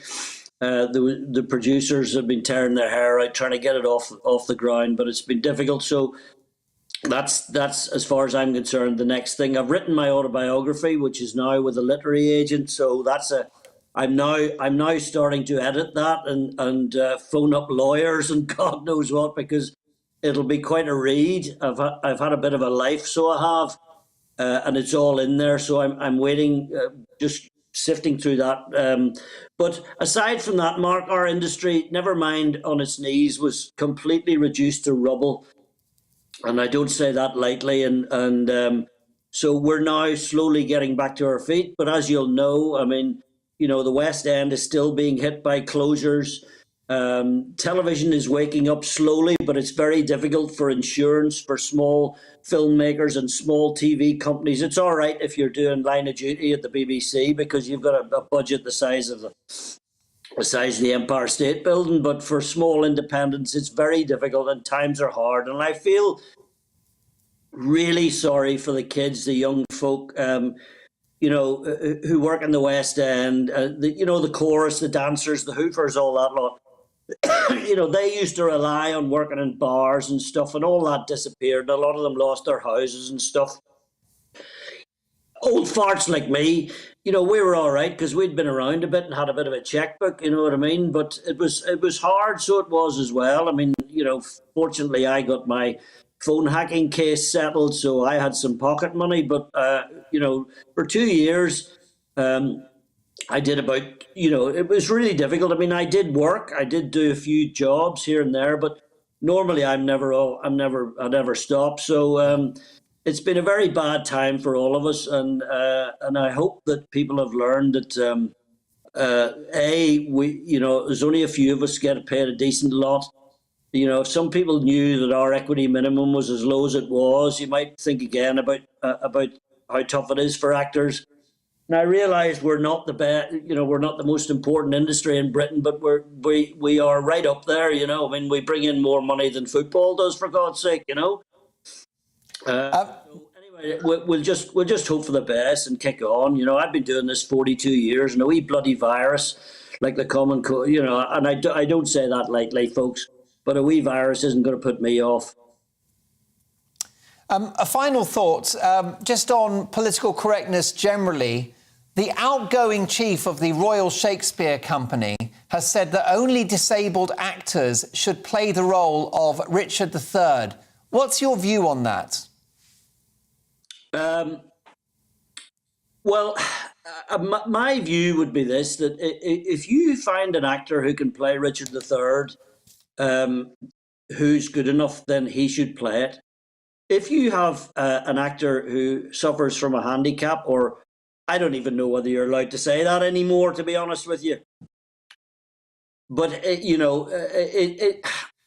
I think it should be down to the ability. I have no... Look, if Hamlet wants to be, I think Frances Tonelty or Frankie de la Tour did it years ago, a woman playing Hamlet, I don't give a monkeys. You know what I mean? It should be the quality of the performance that it's what it's all about. You know what I mean? But it's all going daft. I mean, Mark, I was listening to the news yesterday, and Cambridge University, the seat of learning and thought, and Cambridge University are now saying that they have to put a warning on the inside cover of a book called Little House on the Prairie, for God's sake. You know what I mean? In case people find it offensive. I mean, you know, I despair. It's a good job. I've said to your old pal Kevin O'Sullivan on the opposition there, you know, it's a good job it's not 1939, isn't it? You're right. We'll be burning books next. We won't be burning your autobiography. I can't wait to get hold of a copy of your book. Will you come into the studio and tell us all about it? Yes, I will, of course. It's like all these things. We all think that it's the best book in the world. And my literary agent, John, bless him, said, Charlie, look, you know, you do have to cut it down a bit. So we're working on that. But it's a bloody good read, Mark, I'll tell you. I'd forgotten, and I kept a diary for my early years, so that wasn't a problem going back and all that. So it goes right back to the start and finishes in 2018. So yeah, I'll come down and talk to you about it. Don't you worry your head. We'd love to have you. We'll organise a couple of beers as well, so that you're not missing the pub. It's been such a joy to have you on the programme, Charlie. You know I'm your #1 fan. The amazing actor. He's done everything. Theatre, movies, Coronation Street, you name it. Charlie Lawson. And the story very much continues. Brilliant stuff. Lots more to come in the programme with my panel. Have we fallen out of love with the newsagent? That's right. McColl's, the brilliant newsagent chain, have gone into administration. What has happened to our relationship with that charming little corner shop where you could buy your penny sweets and a newspaper for your dad? Also, is the Queen right to ban Prince Harry from the balcony celebrations during her Jubilee? And another great British game show, Guess the Celebrity Baby. Plus, your emails and more big stories from tomorrow's papers. See you shortly.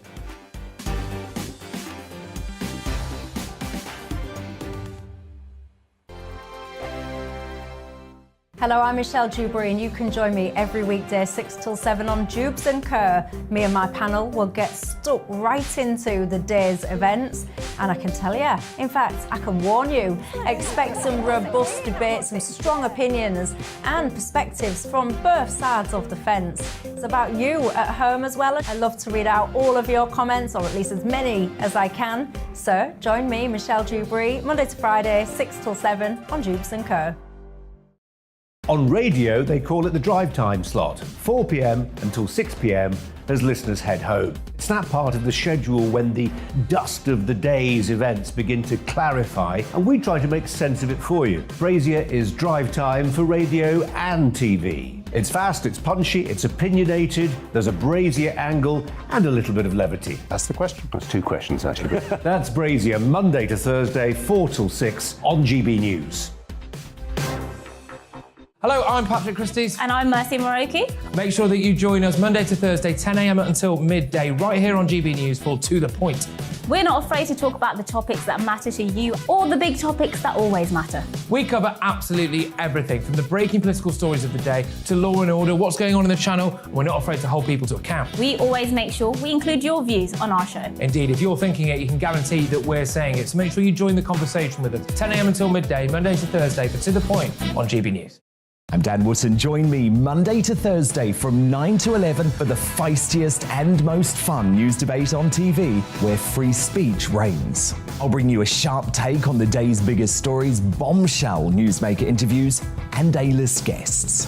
And I guarantee you, no spin, no bias, no censorship, and no reason to go to bed. That's Dan Wootton tonight, Monday to Thursdays from 9 on GB News.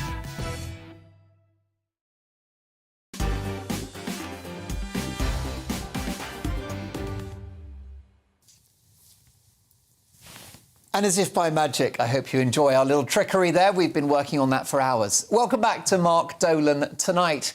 And we're actually asking a rather major question. We're thinking the unthinkable. Is it time, with growing NHS waiting lists, to privatise our health service? Many people think that would be a terrible idea. I can't think of too many politicians that would be brave enough to suggest it. But some of you are supportive of this, but not everyone. How about Claire, who says, "Hi, Mark. My mother, who is 89, has had to go private for her knee replacement. She cannot walk and is in constant pain, but has to pay as the wait is 2 years in Leicestershire. She's having to use her life savings, even though she has paid in all her life." Well, Claire, I'm really sorry to hear that, and I wish your dear mum a speedy recovery. This from Robin, who says, "Mark, the NHS is poorly managed. Money is wasted everywhere. A simple idea for a start: remove all medications that are available cheaply over the counter at the chemist. No paracetamol, Gaviscon and many others. I could go on and on." Robin, thanks for that. And Alan has said, "Hi, Mark, can you give me one example of a privatisation of a government service that has actually worked? I can't think of one. Costs go up and service goes down. Sorry, we need properly managed organisations, not a never-ending money tree." So Alan there pushing back at the idea of privatised NHS. Now, what I'm worried about in terms of the NHS is that it becomes like the BBC, a service that lots of people pay for, but not many use. But what's your view? Keep those emails coming in, mark@gbnews.uk. Brilliant now to get back to the news agenda with my fantastic panel. We've got radio and Fleet Street legend Mike Porky Parry. Absolutely excited to have Mike back on the show. GB News' very own Anaya Follerin Iman, the jewel in our crown, and the rather minted, successful entrepreneur, apprentice star Ryan Mark Parsons. Now, let's get to some massive news. Actually, it's tiny news. A Bible 5 centimetres in length, about that big, I think I know how long 5 centimetres is, has been collected by librarians at Leeds City Council. It's a tiny Bible. Take a look at this. Isn't that just remarkable? It will be used by the public rather than as a sealed-off artefact. And it contains both testaments and is printed on 876 thin pages, which can only be read with a magnifying glass. According to researchers, some of these miniature Bibles, literally 2.5, 3 inches tall, were carried in bags, pockets, and given to soldiers during wartime. The librarians are encouraging you, not just researchers and academics, but everybody, to have a read of this tiny piece of our history. Lovely story. Now, this is a really tough story and really bad news for up to 16,000 workers. The newsagent chain McColl's have confirmed that the company has collapsed into administration, with plans to implement a sale of the business to a third-party purchaser as soon as possible. So does this news reflect not only a decline in the high street, but the fact that we get everything we need these days from small supermarkets, with many people having happy memories of going to the corner shop for a fizzy drink, sweets or a daily newspaper? Does this sad news suggest that Britain has fallen out of love with the newsagent? What do you think? How do you feel about McColl's going into administration? Let me know your cherished childhood memories of visiting your little corner shop. Ryan Mark Parsons, have you got a newsagent?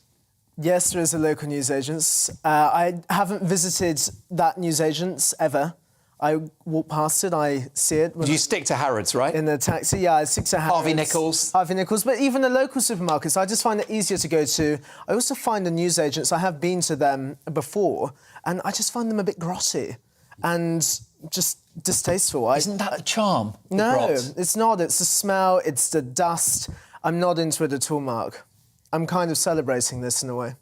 Shocking. Yeah, I mean, is the issue, Ryan Mark Parsons, that you don't have a history with newsagents? Because many people watching this show of an older vintage, myself included, and Mike Parry, we will have memories of going to a newsagent, buying penny sweets, buying a newspaper for Dad, and maybe even 10 Benson and Hedges.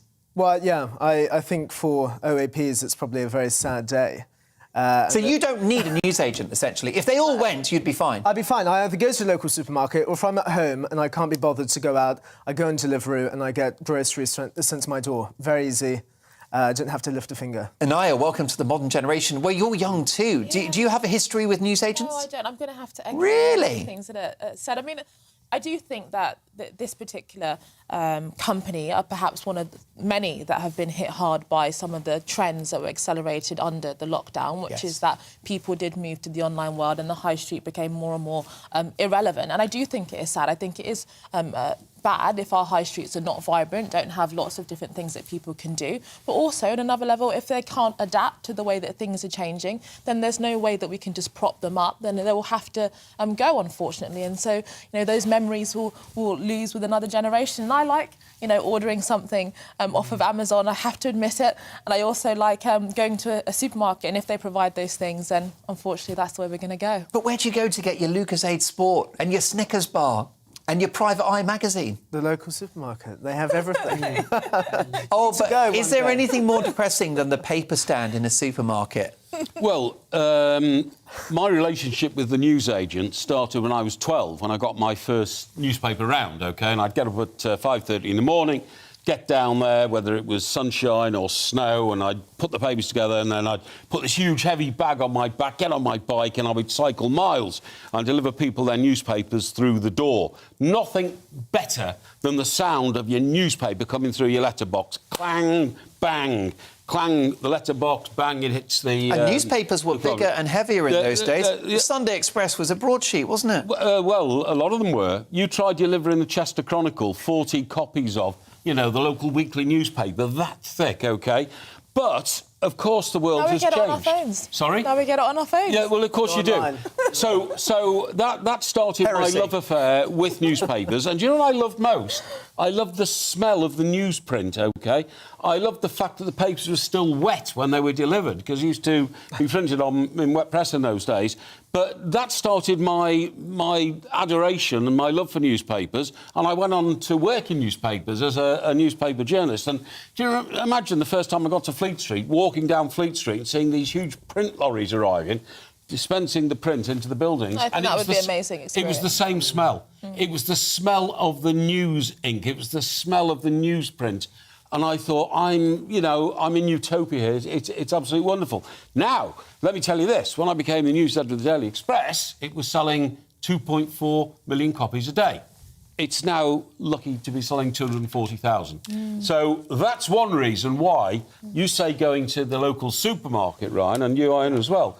But I've noticed some supermarkets don't even carry newspapers anymore because they do not believe that the amount of space you need for, how many have we got? 11 national newspapers merits putting them there all day. But that's a question for the public as well. I mean, it's supply and demand. So if people are not buying it, they're not buying them. They're not buying them. I don't know anybody now under the age of about, 35 who'd bother buying a newspaper. I think that is sad. So, for example, when Kindles got created, a lot of people thought, that's the end of books. But actually, a lot of people still wanted to continue using books. So I think we have to make the case for why we need to have it in our hands in a copy. Well, I like having it in my hand because I like to get the newsprint on my hands as well. That's the way I was brought up. But you've got to understand... You've got to understand that you try reading the Daily Telegraph on a tube train and it's like that. You know what I mean? Yeah. It's still a broadsheet newspaper. Yeah. Whereas if you can get it like that on your phone, on, you know, sort of 8 square inches, then young people are not going to bother buying a Daily Telegraph with 3 sections and try and read it every day. But surely that's an argument for local supermarkets, because I find they have more space. They can stock these newspapers, whilst with newsagents, when I've been, they have the big difference with newsagents, the newsagents will stock, certainly when I was growing up, every single car magazine you can think of. Yeah, of course they will. Every fishing magazine. Yeah.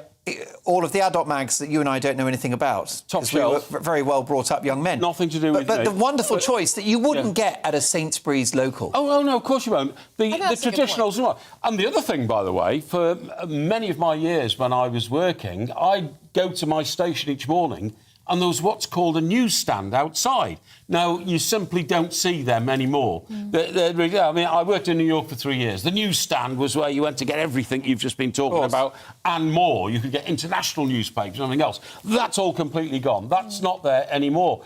But what you just said, Ryan, about the...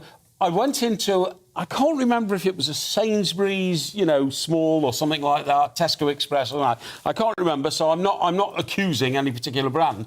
But I went in and I walked up and down there. I said, "Excuse me, where are your newspapers?" "No, I'm sorry, we don't stock them anymore." And being interested, I said, "Why not?" I said, "It's just not worth the space. You know, we need space in a Tesco Express or a Sainsbury's Junior or whatever it's called. And the papers are bought until about 9 o'clock in the morning and then stay there all day and never get bought again. You see what I mean?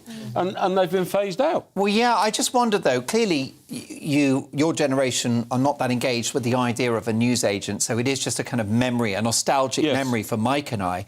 But are there not parallels in terms of the loss of newsagents with the loss of post offices, the loss of bank branches, or even the loss of convenience stores that aren't Tesco or Sainsbury's or Morrison? You know, like your traditional corner shop. They've had a hard time of it too. Yeah, I mean, I often find that the convenience store is often more expensive than... They are. Yeah, so I think that's... What do you mean? Do you mean the independent convenience stores? Yeah. Right, Yeah, so often... but don't you find so that's a challenge. Don't you find that their service is better because, for example, they stayed open during the pandemic? But they're open very late and they're open very early. And they're open on Christmas Day and you can get a can of Foster's at 10 o'clock at night. Yeah, absolutely.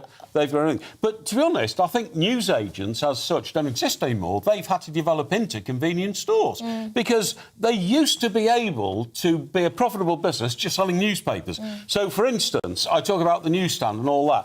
The lady I used to buy my papers off, she'd sell 1,000 Evening Standards a day. That's the evening paper, after she got rid of the daily papers.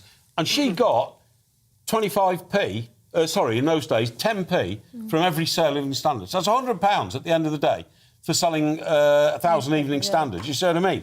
Because the retailer had to get a good bit of the cover price of the paper to encourage them to sell it.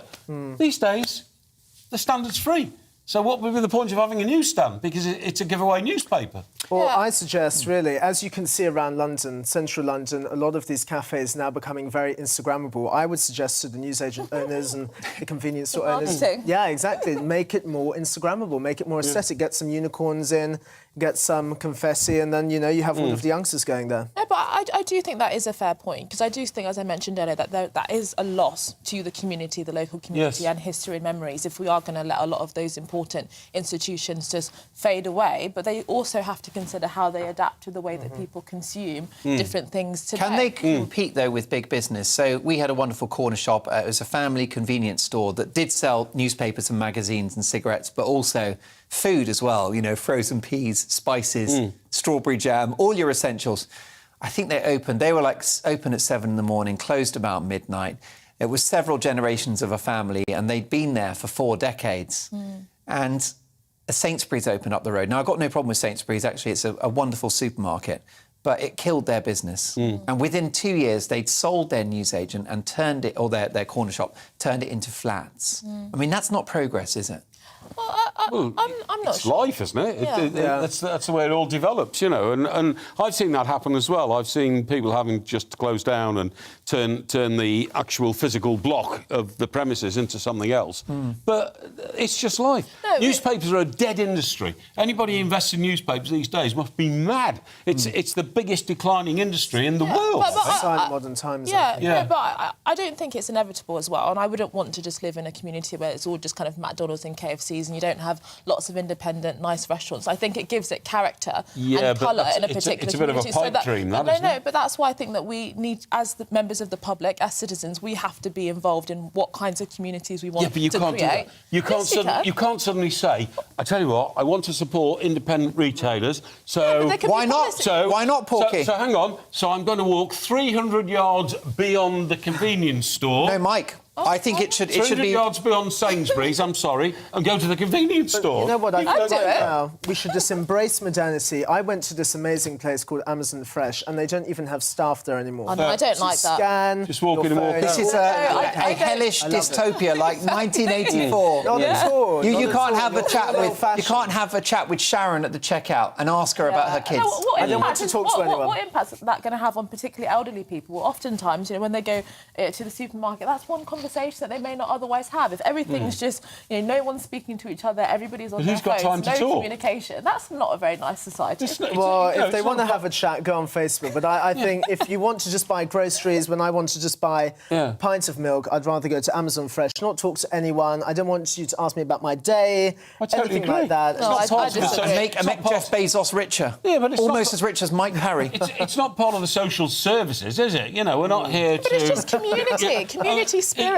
Honestly, you remind me of the old lady who used to sit in my local pub in Chester and drink... She's an old head on young shoulders. Yeah, and drink one bottle of Mackinson a night.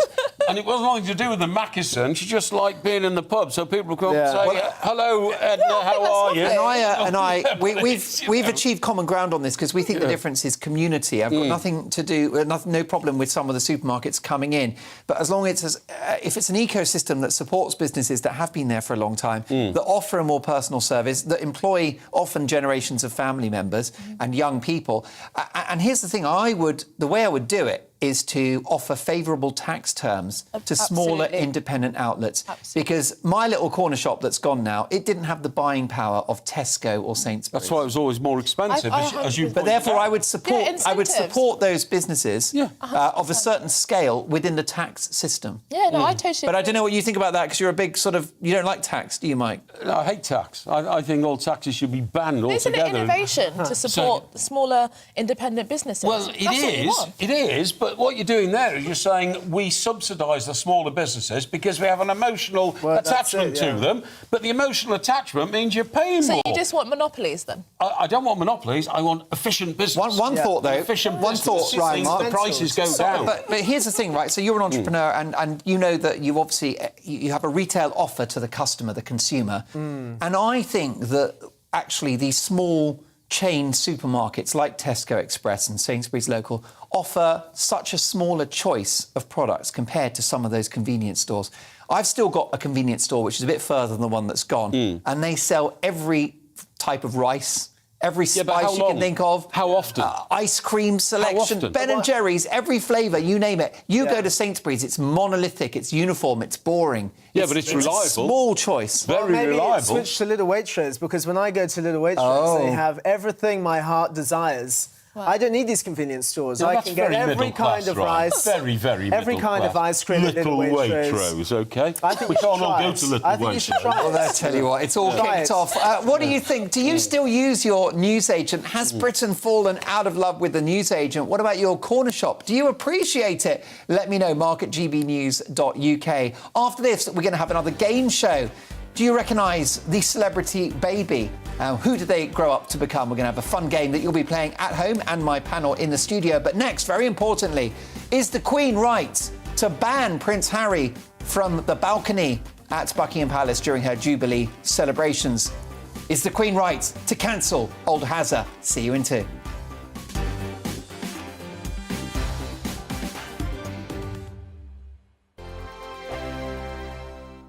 Hello, I'm Michelle Dewberry, and you can join me every weekday 6 till 7 on Jubes and Kerr. Me and my panel will get stuck right into the day's events, and I can tell you, in fact, I can warn you, expect some robust debates, some strong opinions and perspectives from both sides of the fence. It's about you at home as well. I love to read out all of your comments, or at least as many as I can. So join me, Michelle Dewberry, Monday to Friday, 6 till 7 on Jubes and Kerr.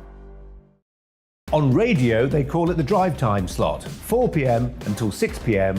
as listeners head home. It's that part of the schedule when the dust of the day's events begin to clarify, and we try to make sense of it for you. Brazier is drive time for radio and TV. It's fast, it's punchy, it's opinionated, there's a Brazier angle and a little bit of levity. That's the question. That's two questions, actually. That's Brazier, Monday to Thursday, 4 till 6 on GB News. Hello, I'm Patrick Christie's. And I'm Mercy Moroki. Make sure that you join us Monday to Thursday, 10 a.m. until midday, right here on GB News for To The Point. We're not afraid to talk about the topics that matter to you or the big topics that always matter. We cover absolutely everything, from the breaking political stories of the day to law and order, what's going on in the channel. We're not afraid to hold people to account. We always make sure we include your views on our show. Indeed, if you're thinking it, you can guarantee that we're saying it. So make sure you join the conversation with us, 10 a.m. until midday, Monday to Thursday, for To The Point on GB News.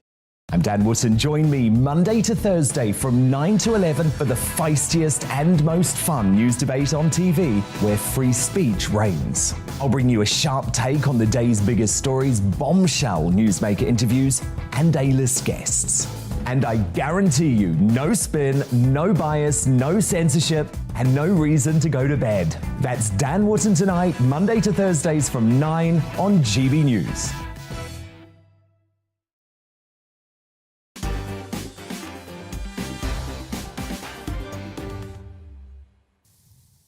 Has Britain fallen out of love with the newsagent? This in the light of the sad demise of McColl's, the newsagent chain. Lots of emails coming in. Susan in Cardiff says, hello, Mark. Sadly, no call for newsagents or corner shops for me. R.I.P. Supermarkets are king. Andrew says, dear Mark, as much as I miss the newsagent or any other high street shop, what's the point when the young can't be bothered to get off their arse? Everything is so easy these days for the idle. As the young are so content to stay at home and pull up shutters, then surely they're content to have no community spirit. Strong words from Andrew. Jim, in regards to the NHS, should it be privatised? People seem to have a rose-tinted view of public-run services. Anyone old enough will remember the GPO, where you had a choice of exactly one phone to rent and appointments in a month to fix a fault. Howard on newsagents. Hi, Mark. You're right to mention other small shops like groceries, butchers, bakers. The younger members of your panel don't seem to mind that the small and more individual aspects of society are disappearing. In 20 years, when the only things in the world are Amazon and delivery to your door and maybe Walmart, those people's lives will be as boring and as lazy as they are. Good for them. And last but not least, Tamsin says, Ryan Mark is making me feel past it. Is it really strange that I still have a daily newspaper delivered through my letterbox? I'm 57 years old and familiar with technology. Tamsin, thank you for that. So many emails. If I can get to a couple before we go, I shall. How about this? A quick one from Camille. Hi, Mark. I have a wee village shop here in Bulwick. We are more than a corner shop. We are the hub of the village, newspapers included. That is what the community needs. Camille, thank you for that. Lucky you having that corner shop. Now, it'll be one of the most iconic moments in the Queen's Platinum Jubilee celebration, but Prince Harry won't be on the balcony along with the rest of the royals for the Trooping the Colours ceremony at Buckingham Palace. Harry, his wife, Meghan and Prince Andrew have been snubbed from the start of the official celebrations. In the announcement, the monarch said that only members of the family who are undertaking official public duties on her behalf will be able to join. Well, Harry and Meghan will be in the UK, but they won't be on the balcony. Ryan Mark Parsons, is the Queen right to snub Hazza? Absolutely. I'm so happy that she's done this because it's a real sort of pie in the face to Meghan and Harry, because not only has she had her little silly cartoon Pearl cut by Netflix, she's now been banned from the balcony, and I think this is the best news to come out of the Jubilee, because they would soak up the adoration from the crowds, their egos would inflate even more, and now they're banned. To be honest with you, I don't think they should be even allowed back into the UK. They should be banned from partaking in any form of celebration for the Queen's Jubilee because they just want to soak up every ounce of attention for Her Majesty the Queen. I take it from your rather forthright answer there that you would have stripped them of their Duke and Duchess of Sussex titles long ago. Absolutely. And I often... You know what? I love the Queen. I admire the Queen. I'm going to the Queen's garden party next week. Are so you? hopefully she's there. Who knows? But will you be serving the drinks? Excuse me? Will you be serving the That's drinks? very rude. A little bit harsh. I'm attending as a guest. Thank you very much. As a leading young entrepreneur. Right. Absolutely. There you go. You know it. Have you been before? No, I've never been before. Wow. First time. Come back and tell us what the cucumber sandwiches are like. I will let you know, Mark, when I'm next here. But I absolutely agree. Get rid of the titles. The Queen made a mistake by not getting rid of the Duke and Duchess of Sussex titles. They've rinsed those titles. They've capitalised on those titles with the books and the Netflix deals. It's an absolute disgrace.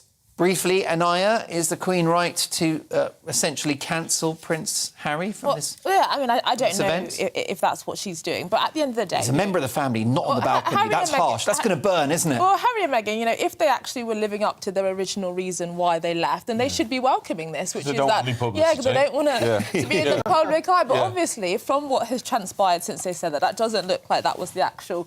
a thing that they've done. They've had, as you mentioned, Netflix deals, Spotify deals, you know, talk shows, all of this type of stuff. So I definitely think it's going to bruise their egos. So would you have made the same decision as the Queen? Oh, absolutely. What do you think? Any place on the balcony for you? Listen, I totally agree with my colleague Ryan here. Sorry I insulted you there about being a waiter at the don't garden worry. party. I know that you're there on merit. I'm over Where's your ticket, Mike Porky-Parry? Well, you know, I Secret of Truth and Justice? No, I don't boast about these things. OK, let's keep it quiet. If you do go, though, in Blado Modo. In Blado. Please. Adoration in moderation, OK?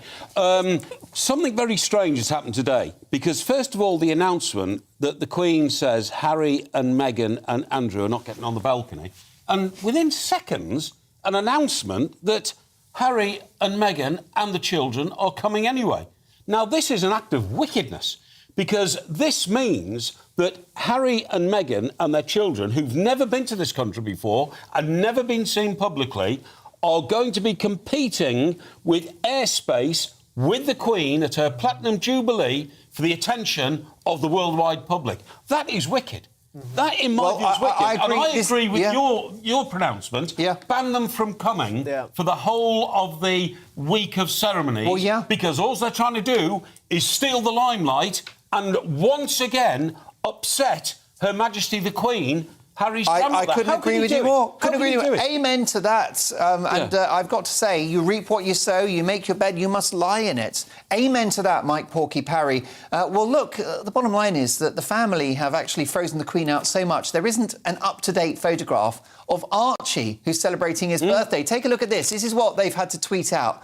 The royals have had to tweet out an old photograph, OK, of the Queen with the baby, because they haven't got any up-to-date pictures of Archie. Yeah. So therefore, that's inspired tonight's Great British Game Show, folks. That's right. We are going to play a game with you at home and my panel here in the studio, a game of Baby Grow. That's right, Baby Grow.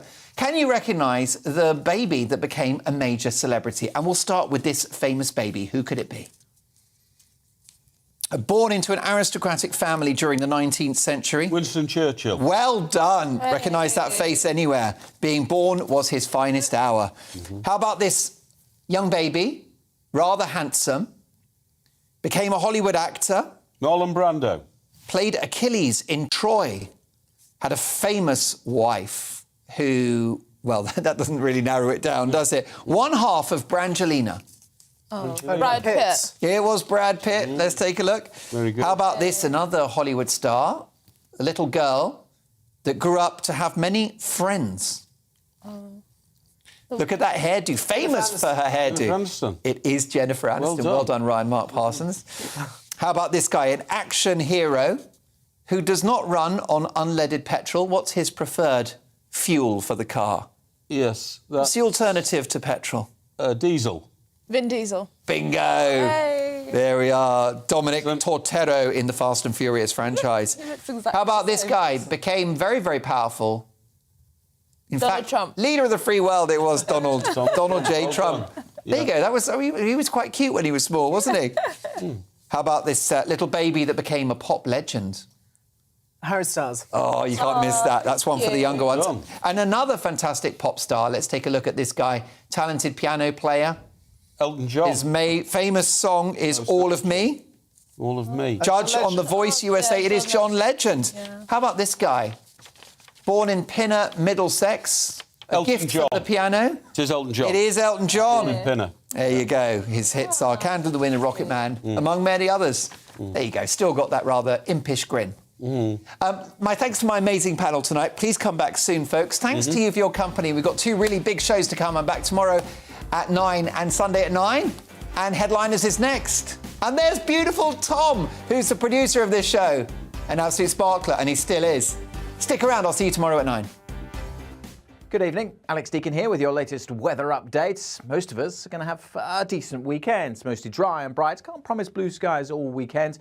Some places will be a little bit grey, but overall, a lot of dry weather thanks to high pressure, and when the sun is out, it'll feel pretty warm. Let's rewind, however, because right now it's far from dry across the country, certainly across England and Wales. This set of weather fronts drifting southwards, bringing some welcome rain in places. It has been very dry, not a great deal of rain across southernmost counties of England, but some heavier bursts for a time across parts of East Anglia and the Midlands, tending to peter out as we go through the early hours. Elsewhere, turning dry and clear spells will allow the temperatures to drop down into single figures. So a coolish start to the weekend, but as I said, for most it's a dry and a bright weekend. The main exception to that, I fancy, will be East Anglia and the southeast, where it will be pretty glum for Saturday morning, some patchy rain here and there, and it may not brighten up much all day. Elsewhere, we should see some spells of sunshine, but we'll get some cloud developing, so it's not blue skies everywhere, and a few showers are likely over northern England, perhaps into southern Scotland, hit and miss. Many places will be dry, and certainly Wales, southwest England, Northern Ireland, northwest Scotland seeing plenty of sunshine. And warmer day in the west as well, 21, 22 in South Wales, southwest England, whereas it will be cooler further east, particularly if that cloud sticks across East Anglia and the southeast.